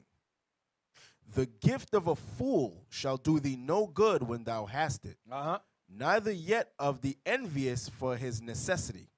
For he looketh to receive many things for one. Because you ever had that situation where a person will get you a nice gift, and you bought them a scarf, it'll get you a stereo. You go, oh, I got you something too. What'd you get me? Open the gift. Got him a pair of socks. Socks? I got plenty of socks. The hell is this? Meanwhile, you got shiny jewelry in your neck from them. They expect more from you. You get in trouble. You have problems come with that holiday. People get in fist fights, all of that.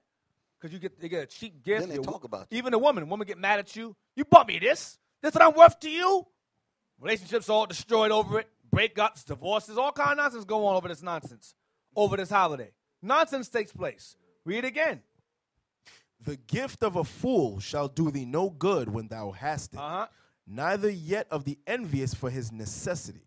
For he looketh to receive many things for one. So again, Gifts cause problems. Gifts are going to cause issues in the house, especially during this time. People expect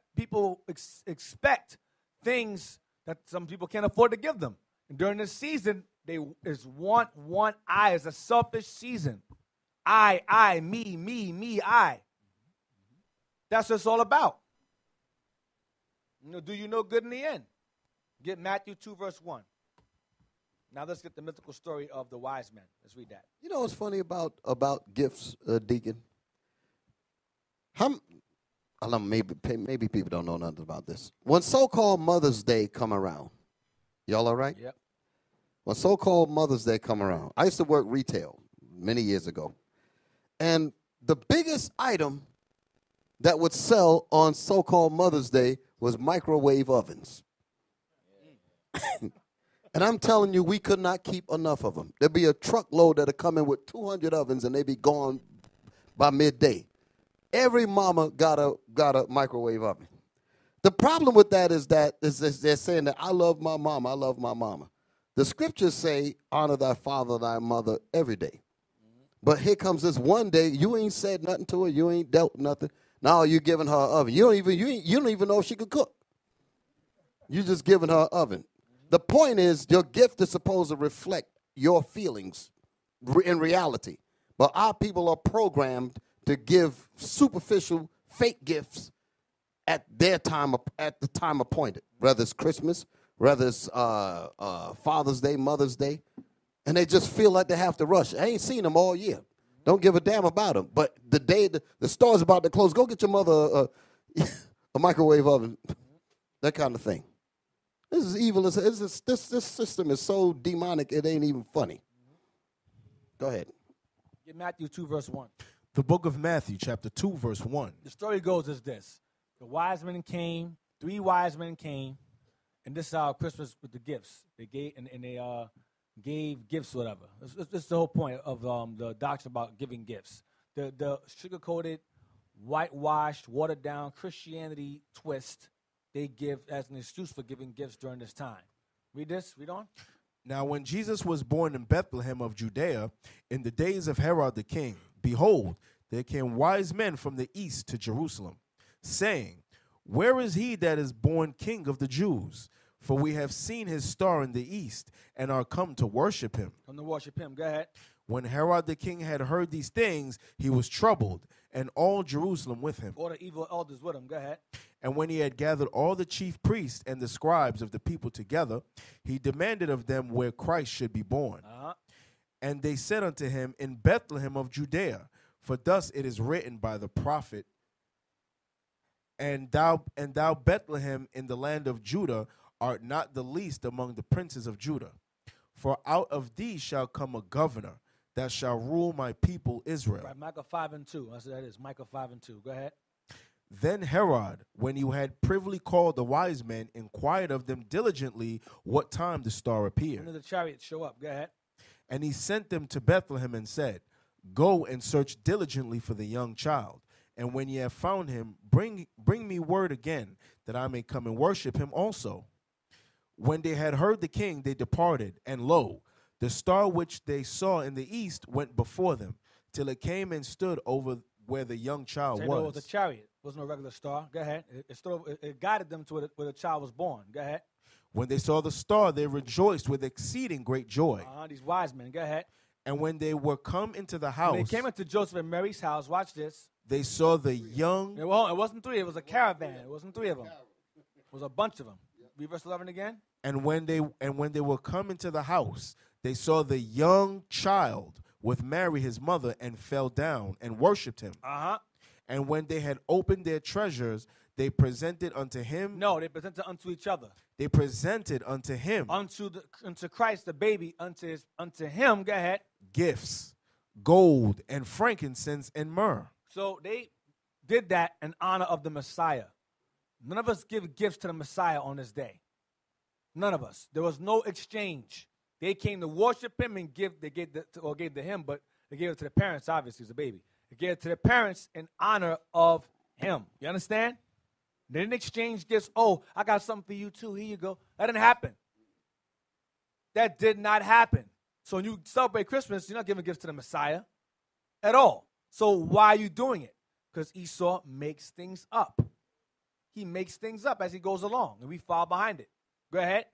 And being warned of God in a dream that they should not return to Herod, they departed into their own country another way. That's all I want. Now, let's get real quick.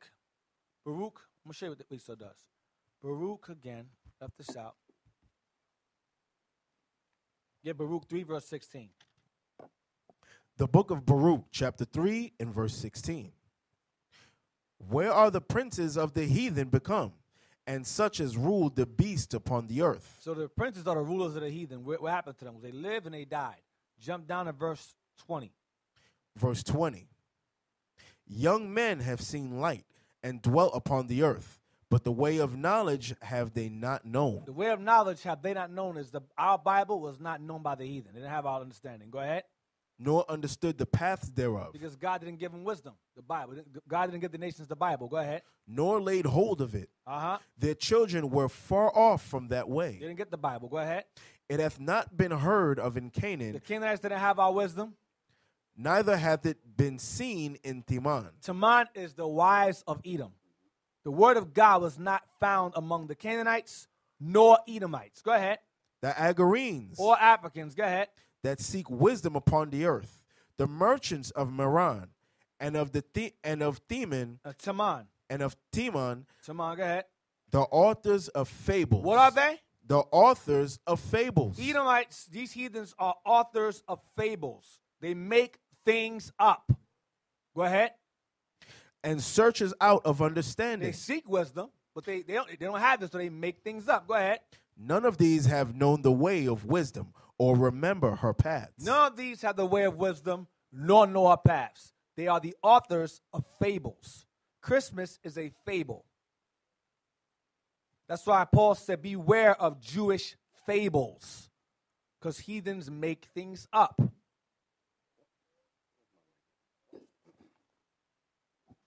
Why do they call it Jewish fables?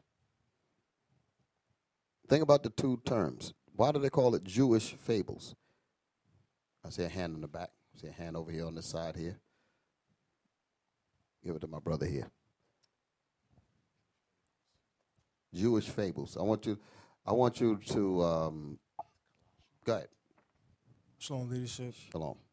They say it's Jewish fables because they say it has something to do with God, but it has nothing to do with God. Really, it's a lie. It's a fable.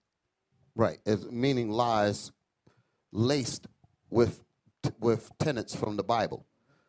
Okay, they've been doing this throughout history. I wish we had books on this kind of stuff where it showed you how the Greeks, you know what I'm talking about, right? That book, right? How the Greeks and Romans have taken Babylonian customs because they wanted to subvert Israel into following pagan gods. So they use tenets from the Bible and lace them inside these pagan customs, like Christmas, for an example, telling you that it has to do with Jesus, just like they do today. Easter, what was Christmas really about? The celebration of Tammuz and Nimrod and all that evil. Y'all all right? Same thing with Easter. What was that about? The Queen Ashtaroth, okay? The goddess of fertility. But what do? They tie that up and say that that's about the resurrection of Christ or something. You follow me? So they use these things to subvert Israel into following pagan customs, but in our ignorance, we think we're following Jesus. That's the reason why you'd hear me or most of us say, what does a Christmas, to try to wake the dead brains up, what does a Christmas tree and some light bulbs have to do with Jesus? Nothing. Mm-hmm. What does an Easter rabbit, a bunny rabbit and eggs, rabbits don't even lay eggs. Yep. The common sense didn't even come there. What does a rabbit and eggs have to do with Jesus? Nothing. But in a Jewish fable, they put those two together, meaning Jewish, pertaining to Jews, meaning pertaining to the records of the Jews, and put it with fables, lies. Mm-hmm. Y'all follow me? All right. Go ahead, Deacon. Psalms 94, verse 20.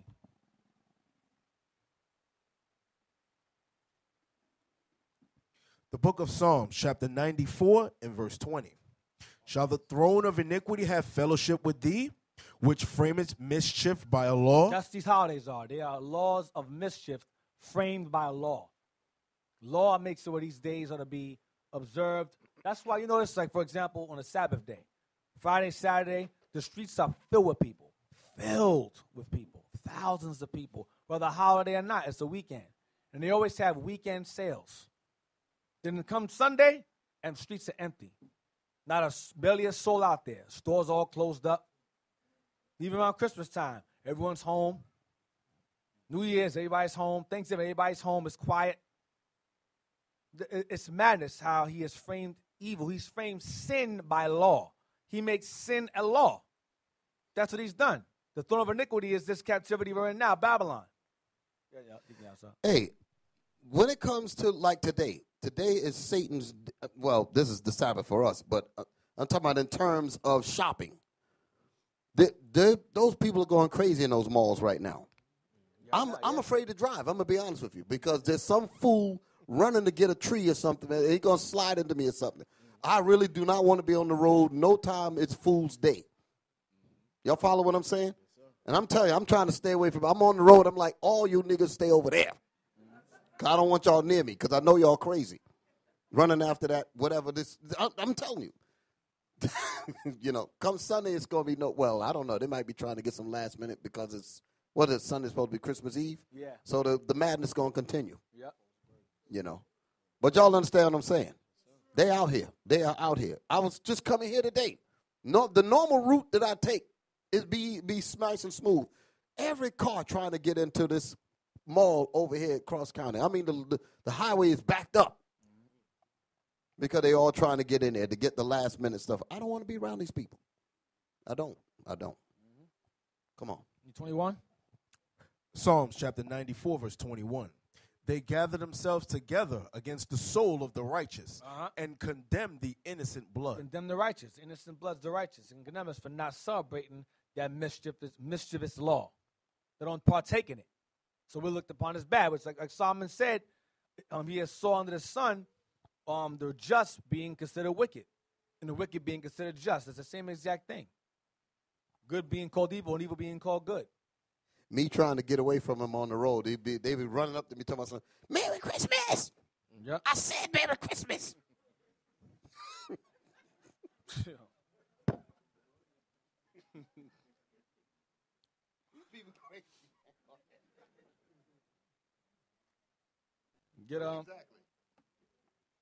Get 1 Corinthians 10, verse 20. The book of 1 Corinthians, chapter 10 and verse 20. But I say that the things which the Gentiles sacrifice, they do sacrifice to devils. Read again. But I say that the things which the Gentiles sacrifice, they sacrifice to devils and not to God. That's what we do. They don't sacrifice it to God. That's not about God. It's about themselves, about their greed and their lust. Them idols. Go ahead. And I would not that ye should have fellowship with devils. Do not have fellowship or friendship or partake with devils. Go ahead. Ye cannot drink the cup of the Lord and the cup of devils. You cannot serve two gods.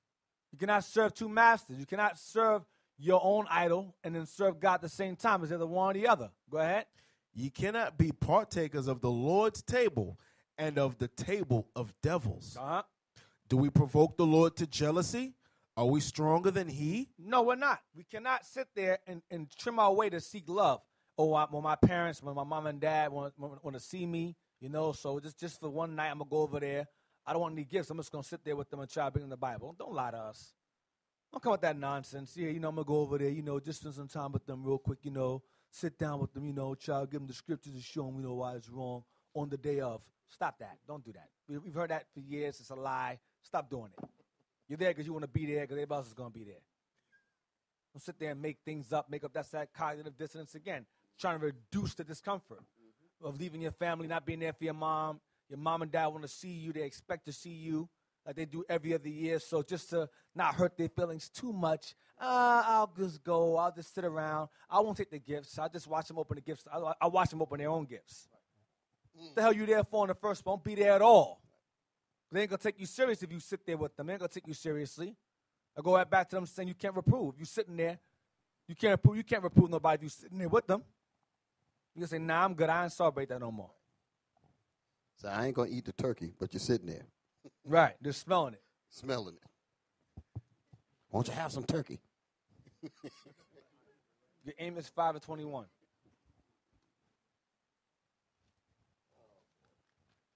Jake is something else. The book of Amos, chapter 5 and verse 21. I despise your feast days. Read it again. I despise your feast days. I despise your feast days. Go ahead.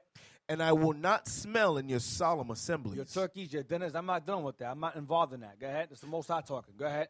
Though ye offer me burnt offerings and your meat offerings, I will not accept them. Neither will I regard peace offerings of your fat beasts. Uh-huh. Take thou away from me the noise of thy song. Them Christmas carols. I don't want to hear that. I don't want to hear that, the Lord is saying. I don't want to hear no dumb songs. Go ahead.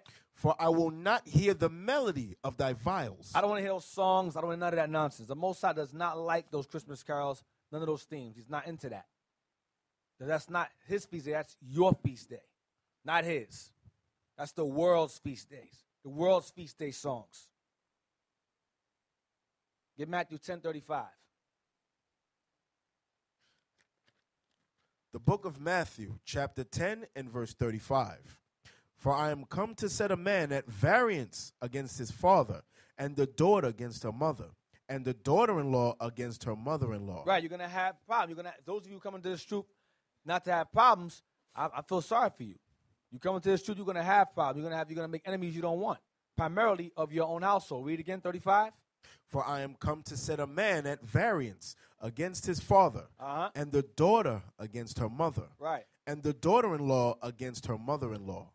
And a man's foes shall be they of his own household. Most of the time in the truth, your first enemy is your relatives, your mother, your father, your brother, your sister, your husband, or your wife. Those become your first enemies. The first one you crazy. You're in a cult. You crazy. You don't celebrate what? Why? When you explain to them why, I don't want to hear why. But you just ask me why. I don't want to hear it. That's damn demons. One time I told a relative, I said, you want to see in the Bible? I'm trying to explain it. One time I tried. One time I said, I'm going to show you in the Bible. They was like, no. That was a woman. That was a demon. That was a woman's voice. That was a woman. I was talking to a woman. She said, demon. no. I was like, wow. Time to go. Head start spinning. This time it's a wrap. It's time to leave. Read again. For I am come to set a man at variance. No, 36. Verse 36.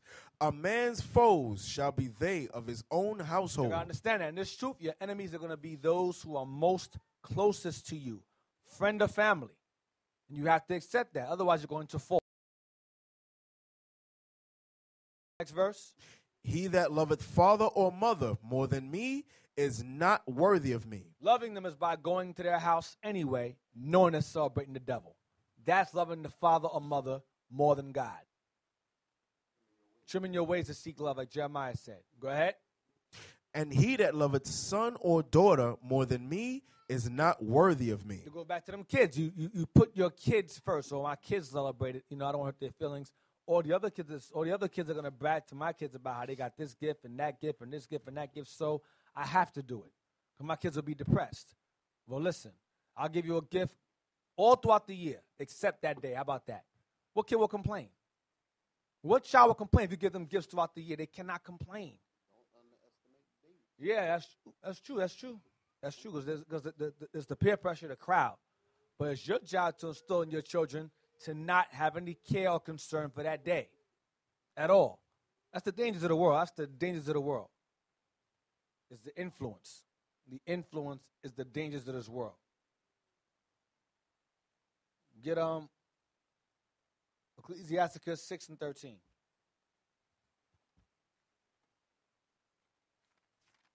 Ecclesiasticus 6 and 13.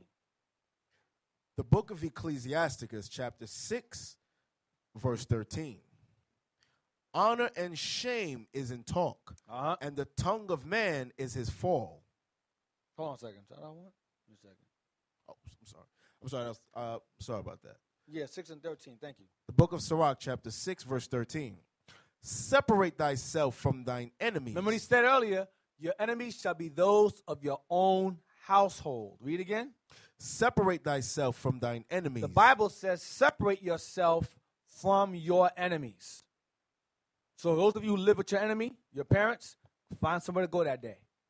Just find somewhere to go. Find something to do until that night is over. Because again, read again. Separate thyself from thine enemies. Separate yourself from your enemies. Do not partake in that evil. Go ahead. And take heed of thy friends. And take heed of your friends. Because some of your friends are very influential also. They'll try to seduce you into that nonsense as well. Take heed of these friends you have. For those that live with the demonic family members, that's the point, right? Yeah. And then come that particular holiday, leave. They might hold that against you. They say, why weren't you here when we dealt with the tree? And you weren't here when we dealt with the festivities. Where were you? And you try to tell them about the scriptures, and they might just completely flip on you after that. Just keep that in mind. The demons are no joke. They are really spiritually linked to our people. Our people got some serious demons on them about these holidays. Yeah. Verse 17. Verse 17. Yeah. Whoso feareth the Lord shall direct his friendship aright. The right way. Go ahead. For as he is, As your friend is. Go ahead. so shall his neighbor be also. So your friends are those who are like you, who don't celebrate those customs, who don't separate themselves from their family, who keep the Lord's holidays. Those are friends, not relatives that try to influence you to do something contrary to that. That's not a friend. That's an enemy. That's an immediate enemy, not an immediate family member. An immediate enemy, not relative. Jump to... Y'all understand that, right? That's why Christ said, who's my mother? Who's my father? Yep. Who are my brothers? They're ones that do the will of my Father in heaven. Yep. 4:22. The book of Sirach, chapter 4, verse 22. Accept no person against thy soul. Except no, including your mother, your father, your brother, your sister, your son, your daughter. Go ahead. Accept no person against thy soul. Against your own soul. Go ahead. And let not the reverence of any man cause thee to fall. Don't allow your love for any man, especially of your family, to cause you to fall on this truth. Do not fall for the sake of the love of relatives for this truth. Now, let me give you an example. Some of y'all will sit there and go and celebrate these customs like Thanksgiving or New Year's or Christmas, spend time with them, right? Ask those same relatives to celebrate a feast day with you. Ask them to celebrate Passover with you. Have them not eat unleavened bread for 7 days. See how that works out for you. See if they do it. See if they do it. See if they'll go in a tent and tabernacles for 7 days. See if they do it. Right. See if they do it. Right. They're not going to do it. That shows you whose side they're on and whose side you're on. You celebrating Satan and so are they. There's an imbalance in that. They're not going to do that for you. So why are you doing that for them? In other words, they're not going to trim their ways to seek your love. That's right. the point. The hell with you. That's their thought. You want to go do that, you do that. I ain't doing that. It should be your same mindset as theirs. They'll say, well, I'm not doing that either. That's the point. Isaiah 29, verse 13.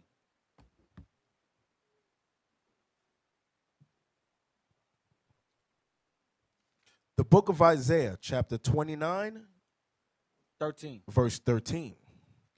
Wherefore the Lord said, for as much as this people draw near me with their mouth, and with their lips do honor me, but have removed their heart far from me, and their fear toward me is taught by the precept of men. These holiday habits come from someone. It didn't just fall in our lap out of nowhere. We came up with them slave ships. We weren't celebrating no damn Christmas. These things were introduced to us. They were forced into our minds through slavery, through oppression, colonialism, enslavement, indoctrination. That's how we learned it. And it became generational. Where now we celebrate these things and have no idea why we do it, because our parents imparted it onto us. So now we do it by nature. We do it by impulse. Okay? Read on. Therefore, behold, I will proceed to do a marvelous work among this people, even a marvelous work and a wonder, for the wisdom of their wise men shall perish. That's what's happening right now. The wisdom of our oppressors, wise men, is beginning to die. People are starting to wake up. We no longer live in a world of ignorance. There's no ignorance. We live in an age where it's no longer an excuse to be ignorant. You have internet. You have Google. You can go online. What is the origin of Christmas? Boop, and you'll see it. It pops up. It's no longer go to the library, go through all these books. It's common. Ignorance, we no longer live in an age where ignorance is an excuse. You either ignorant or you're willfully stupid as hell. It's one or the other. There's no gray area. That's deep what you just said there, Deacon. Because as the satanic rulers of this system that allows, like what you said, this is an age where you can go and just Google the origin of Christmas and it all pops up. Yeah. He's so bold in saying to himself, I'll put the truth out there. I will allow them to research it, and they still will celebrate my holidays. Yeah. And he gets off on that. Yeah. Read it again. Therefore, behold, I will proceed to do a marvelous work among this people, even a marvelous work and a wonder. That wonder is us waking up, us beginning to rise up as a people, coming to our nationality, repenting, learning that we're Israelites. That's a marvelous work. That's a marvelous change that people are beginning to see, and the heathens don't like it. And the jakes who are in the sunken place, they don't like it either. They don't like it either. Go ahead. For the wisdom of their wise men shall perish. But the wisdom of the wise men who taught us their precepts back in verse 15 is starting to die off. It's starting to get old. Listen, I'm not celebrating that. That's evil. Go ahead. And the understanding of their prudent men shall be hid. Shall be removed, and no one will see it anymore. Go ahead. Woe unto them that seek deep to hide their counsel. No. Hold on a second. Read that. I'm sorry. Read that. Verse 15. Woe unto them that seek deep to hide their counsel from the Lord. These customs, these holidays, there's think tanks behind this stuff. Back in the day, you had Halloween. Halloween took place at the end of October. Now it's almost damn near a month-long celebration. I'm seeing people wearing hot costumes October 1st, 2nd, 3rd, 4th, 5th. Then as October is ending, Thanksgiving's coming in. You go into the store, you'll see like the Thanksgiving stuff. Then as December comes, music's playing. Then as they move you into, transition you into Christmas. Then into New Year.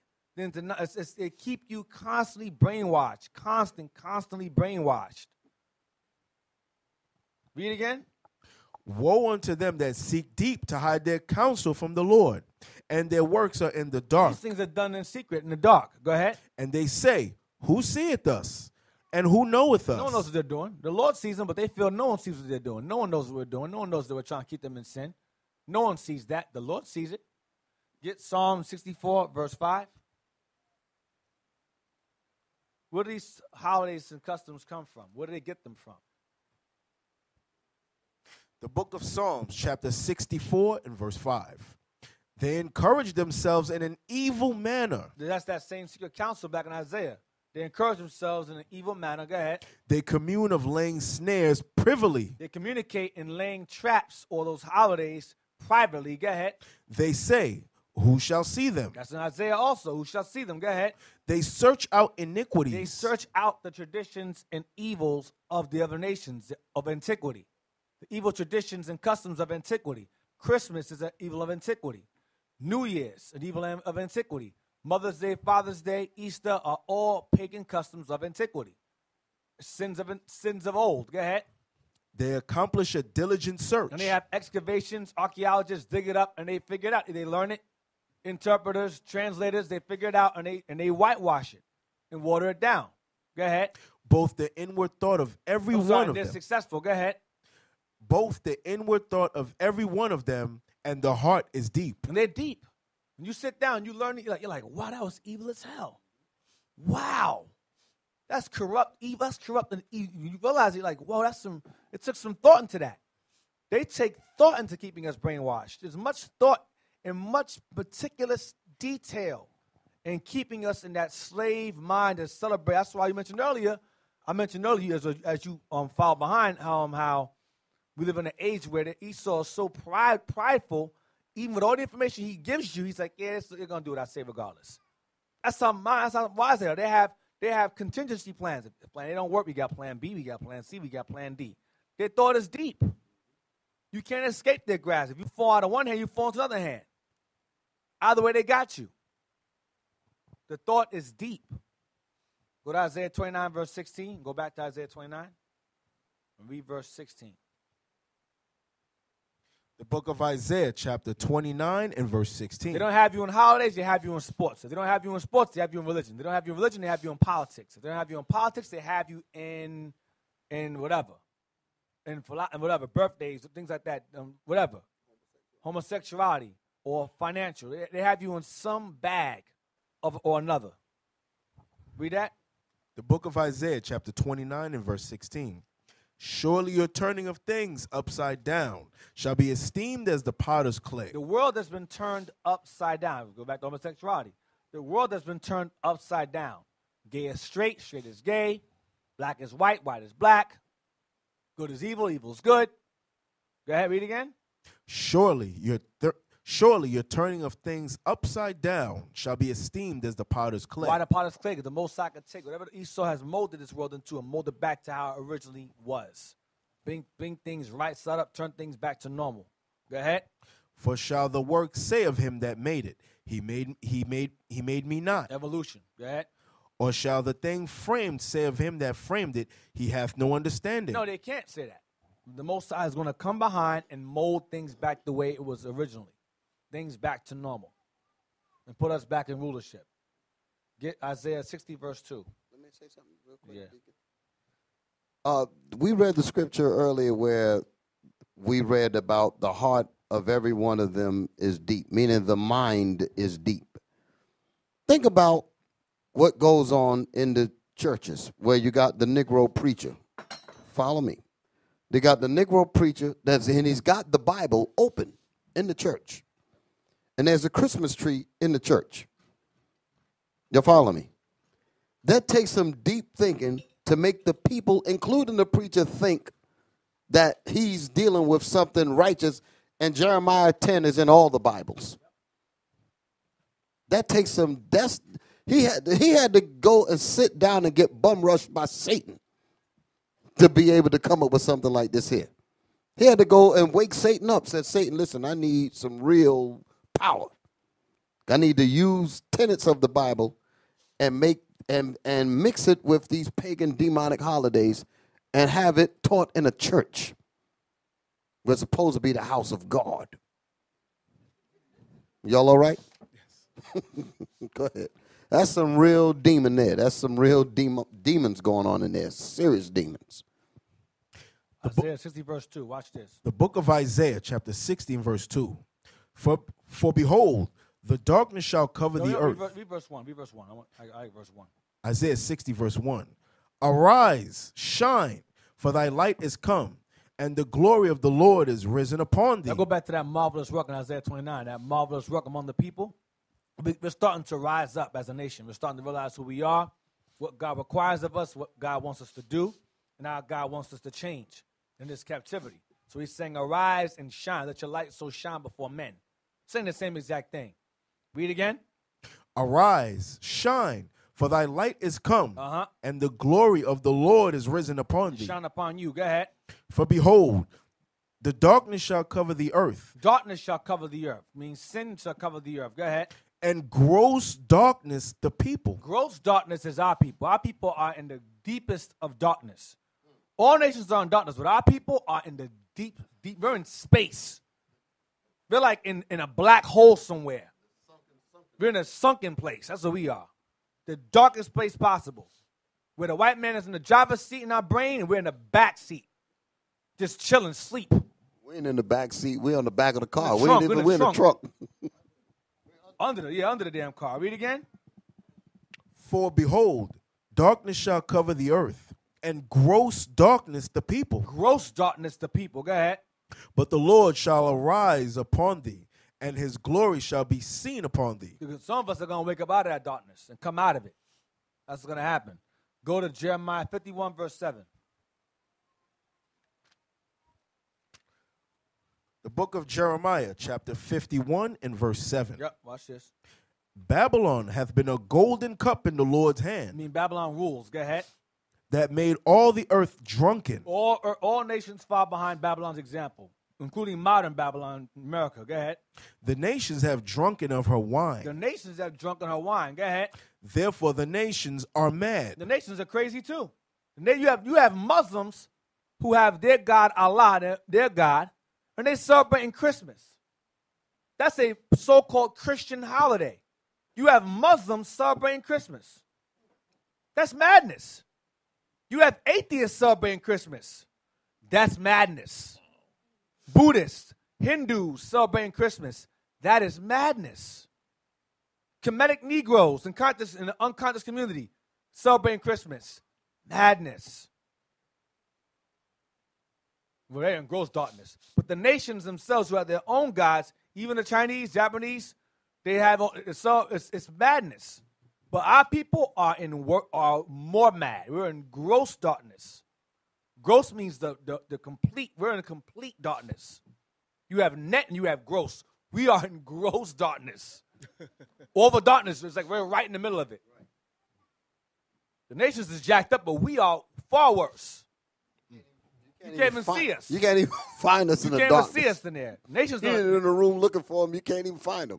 You'll feel like heathen. Oh, there you go. Yeah, Jake, where's Jake? Jake, he's gone. Oh, he's gone. I can't get that. I can't. I'm going to get lost. Get 13, verse 16. Same book. Jeremiah chapter 13, verse 16. Yep.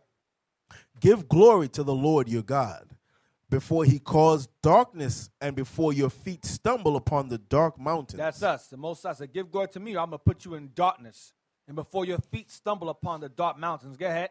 And while ye look for light, he turn it into the shadow of death and make it gross darkness. So the shadow of death is gross darkness. The shadow of death is slavery. That's what it is. The shadow of death, because your people, we're not really dead, literally. We're spiritually dead, so it's a foreshadowing. It's a shadow of death.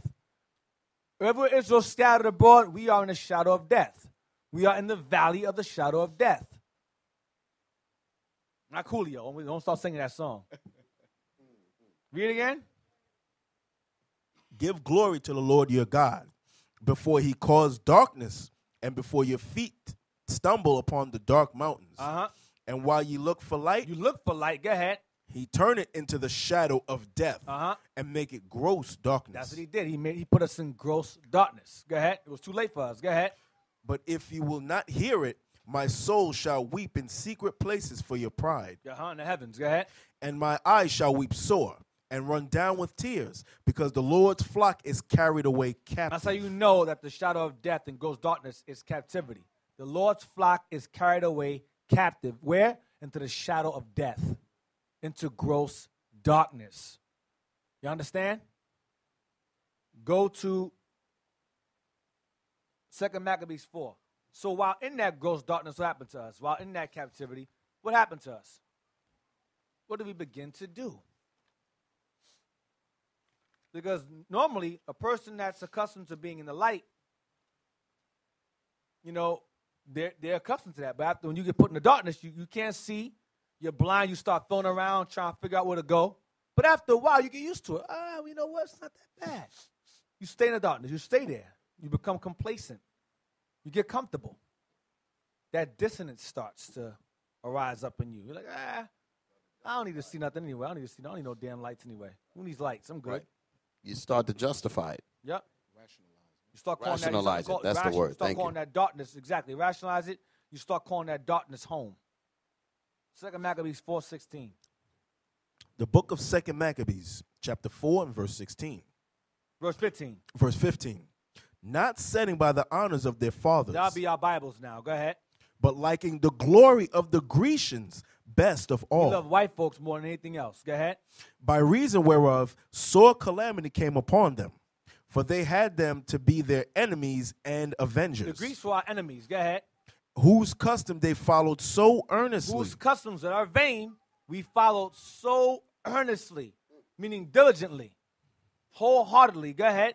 And unto whom they desired to be like in all things. Gross darkness. Unto whom we desire to be like in all things. From how they dress, to how they speak, to what they celebrate, to marrying their men and marrying their women. We fell into gross darkness. Next verse. For it is not a light thing to do wickedly against the laws of God. But the time following shall declare these things. We are in the time following. We are still in the time following. Shall declare these things. We are a living example of what happens when you go against the laws of God. The ghettos, the slums, the jail, the abortions, the single motherhood, fatherhood, the murders, the ghettos, the whoredom, the violence. That is a declaration of what happens when you forsake the laws of God. I'll read this book. I got to read it. This is a book. I don't want to read it. I don't want the price to go up to $1,000. It's too late. Thank you, Diggy Outside. I appreciate you. I ain't going to let you get away with it. You put it up there. The people out there want to see it. Well, I'm just going to read it. I'm going to read it. You're going to bring this arsenal in here and then not pull it up. It's called The 10 Tribes of Israel. Oh, yeah. Oh, praise it. So I can use it. All right. You can use it. It's called, yeah, thank you. Oh, praise it. This is called The 10 Tribes of Israel.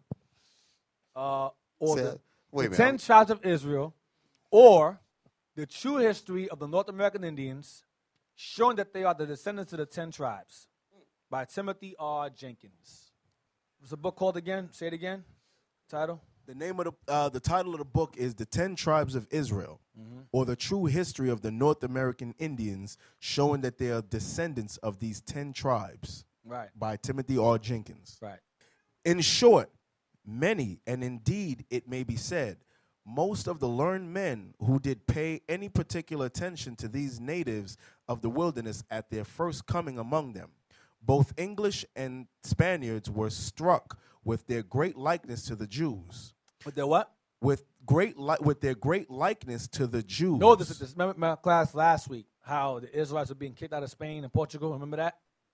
So the Spanish that came over here said, wow, these guys look at the same guys we're kicking out of Spain. Because it's the same people. Go ahead.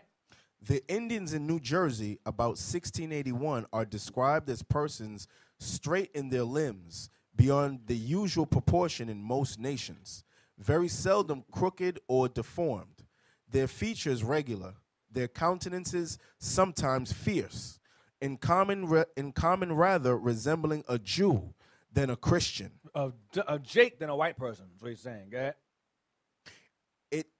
It shall now be our business to collect those facts in their history that are well attested, with those which may be known for them from personal knowledge of men of character or from their present manners. I'm sorry, Jew and Christian also means how they dressed.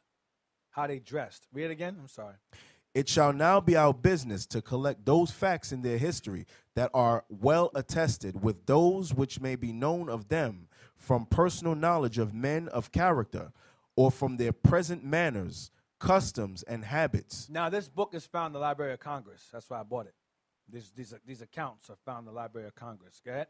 We are well advised, and it should be constantly borne in mind. We are well advised regarding them, and it should be carried in your mind. Go ahead. That the corruption of both principle and practice introduced amongst them. Oh, yeah, he found it. Okay, yeah, it's on PDF. Yeah, it's PDF. I don't want to spoil it, but okay, it's on PDF. Y'all can be, you don't have to buy the book. You can just put it on PDF. I must be snitching, man. Stop snitching over there, man. Yeah, blow it up some more so they can see it. It shall now be our business to collect those facts in their history that are well attested, with those which may be known of them from personal knowledge of men of character or from their present manners. Men of character means men of repute, men who actually have wisdom and knowledge, who are not just regular people. Go ahead. Knowledge of men of character or from their present manners, customs, and habits. Although we are well advised, and it should be constantly borne in mind, that the corruption of both principle and practice introduced amongst them by their connection with Europeans has so debased their morals. Hold on. Let's read it again. That it should be what? Constantly what? Borne in mind what? It should be constantly borne in mind that the corruption of both principle and practice. The corruption of both their principle, meaning the natives, and their practices. Go ahead. Introduced by who? Introduced amongst them by their connection with Europeans. That's what caused our corruption in our principles and our practices. So basically, Deacon, the so-called white man didn't civilize nothing. No. He destroyed their civilization. That's what this is telling you. Yeah, he's going to say it. Watch. Go ahead. Has so debased their morals and violated all their powers of mind that they are quite degenerated from their ancestors. Made them into Negroes. He made us and put us in a sunken place. Gross darkness. He says he debased us, their morals, and vitiated all their powers of mind, meaning our thoughts are gone, that they are quite degenerated from their ancestors. Remember he said in Jeremiah, you become a degenerate plant unto me. Same thing. Go ahead, watch this. An old Carib Indian. No, an old Carib Indian. An old Carib Indian in a very early day thus addressed one of these white people. Or Caribic. Is that Caribic Indian? Caribbee. Or Caribbean Indian. Go ahead, Caribbean Indian. Go ahead. An old Caribbean Indian in a very early day thus addressed one of these white people. Addressed one of these white people that spoke to them. Go ahead. Quote, our people are become almost as bad as yours. Our people became almost as bad as yours. Go ahead. We are so much altered since you came among us. You changed us since you've been among us. Go ahead. That we hardly know ourselves. Go ahead. And we think it owing to so melancholy a change. It's a sad change. Go ahead.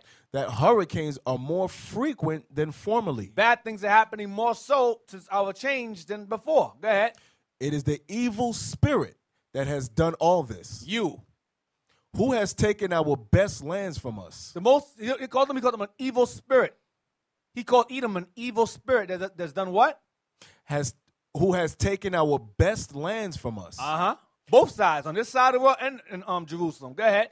And given us up to the dominion of Christians. Of who? Of Christians. The dominion of Christians. Christians made us debased and demoralized? And really? Go ahead. West Indies, Volume 1. Demoralized. Go ahead. Edwards History, West Indies, first volume, 28. Go ahead. And yet we were gravely assert. This is a white man. This white man saying this, and yet we gravely assert. Go ahead. And yet we gravely assert that we have benefited the Indian nations by teaching them the Christian religion. These people are sick. We lie and tell you that we benefited them, but they're saying to us, no, you made us worse. Keep going. The Indians have. The Indians have so degenerated that they cannot at this time give any tolerable account of the origin of their religious rites, ceremonies, and customs. although religiously attached to them as the command of the Great Spirit to their forefathers. Who that? That's the Lord. The Great Spirit is the Lord. So it says they were so destroyed, they keep traditions and customs that go back to the Bible and forgot it comes from the Bible. So but they hate the Bible now. Right. So the Great Spirit is gone, and they replace it with Christianity, Right. which destroyed them. Go ahead. You going? Suppose a strange people to be discovered before wholly unknown to the civilized world, and an iniquity was instituted. Inquiry. And an inquiry was instituted into their origin, or from what nation they had sprang. What mode of examination would be most likely to succeed and lead to a rational solution of the question? Of who they are, that's all I want. Of who they are. I'll get to that later. Go back to the scriptures. That's off topic, but I'll get to I have to spoil it because they're gonna buy it, they're gonna spoil it first. So I gotta bring it out first. Yeah, I'll spoil it. Second half is just 8:27.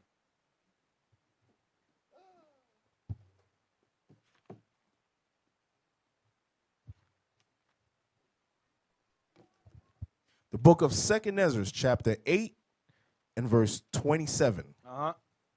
Regard not the wicked inventions of the heathen. Regard not the wicked inventions of the heathen. Go ahead. But desire of those that keep thy testimonies in afflictions. But desire those like you who keep the commandments of God while in captivity, while in the afflictions. Do not regard the inventions of the heathen. These holidays are inventions of the other nations. Go to 1 Peter 2 and 9. 1 Peter 2 and 9. Read the verse 12.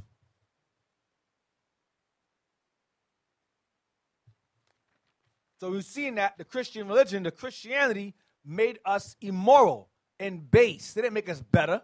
It made us worse. These holiday, Christmas is a so-called Christian custom. It makes us greedy. It makes us covetous. Even if it were the Messiah's birthday, we don't celebrate it for that reason. Let's say it was. We don't celebrate for that. We celebrate because we want the gifts. It's about being covetous, greed, lust. That's what it all boils down to. The book of 1 Peter, chapter 2 and verse 9. And where in the Bible did the Messiah say celebrate his birthday? What scripture is that? Just ask him that question. Well, when the Bible does it show me that his birthday is tomorrow or the day, or in 2 days, and where did he say celebrate it at? Where is that in the scriptures? It's nowhere in the Bible. Sometimes they call it Xmas now. Well, they do for a while to cut the Christ out of it. Because he didn't know it had nothing to do with the Messiah. So they call it Christmas or the X. Just mass, Xmas. They know it has nothing to do with the Messiah. They know this. But the Negro in the gross darkness, whatever. I'm getting gifts. I don't care what it's called.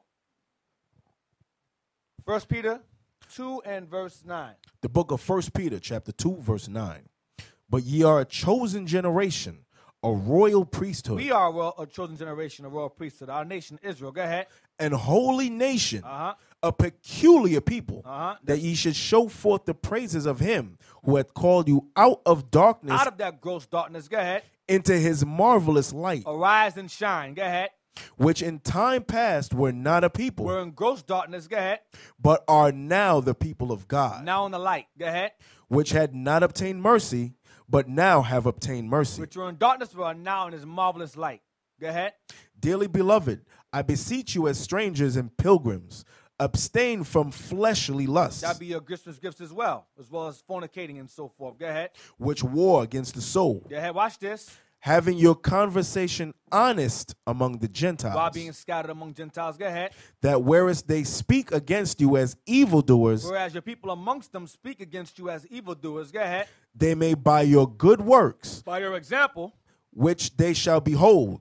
Glorify God in the day of visitation. They themselves may repent based upon your example. They'll see, why you don't celebrate Christmas? This is why I don't celebrate Christmas. So-and-so. Wow, that's in the Bible? Or what about Thanksgiving? I don't celebrate that. Wow. No, I don't celebrate that. Why? I'm going to show you. Why that's in the Bible? You start winning them over. When they see that you're serious and adamant about not celebrating these things, you stand out. You're that light. They're like, what the hell? What's that light? What's that big bright light? You're in that darkness. What's the light over there? Let me go see what that is. They go to it, close to it. What is this? This is something new. What's this light here? Those are the ones that want to. Those are the ones that are trying to wake up. Yep. If they want to stay asleep, they ain't going to come to you at all. They're going to run from you. Going to make an excuse. Get that Bible away from me. That kind of thing. Okay. Don't wake me up. I'm dreaming. They'll move closer into the dark. They'll go further into darkness. They'll move themselves further back. Read again. Verse 12. Verse 12. Having your conversation honest among the Gentiles, that whereas they speak evil against you as evildoers, they may by your good works, which they shall behold, glorify God in the day of visitation. Right, based upon your actions. Let's get Psalm 65, verse 4. So bless the Lord that he called you out of this darkness into this truth, because we're one of the very few. We're few of millions. We're the few of millions. Our people are the sand of the sea. And he said, out of all the people, I'm going to pick you to come out of that darkness. Psalm 65, verse 4. The book of Psalms, chapter 65 and verse 4. Blessed is the man whom thou choosest and causest to approach unto thee. Out of that darkness. Go ahead. That he may dwell in thy courts. We shall be satisfied with the goodness of thy house, even of thy holy temple. Meaning the kingdom. So it says, blessed is the man whom thou choosest. So the Most High called us out of the world into his marvelous light. So it says, blessed is that man or brother or sister that's called out of that gross darkness into his marvelous light. And we pray the Lord keeps you in that light. And you don't fade back into that darkness. Because it's very easy to do it. It ain't hard. The temptation's out there 24/7. It does not stop. It will not stop until this place is on fire. Shalom. This is Bishop Nathaniel of Israel United in Christ. Please subscribe to our YouTube channels. Stay up to date with our latest events, music, and classroom lessons.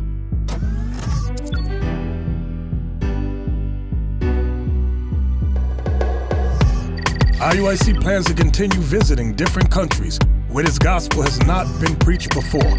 IUIC needs your help in pushing this truth.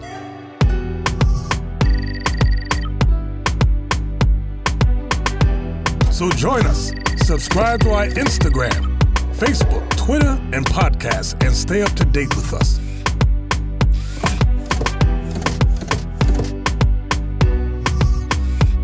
For more information, please visit www.israelunite.org.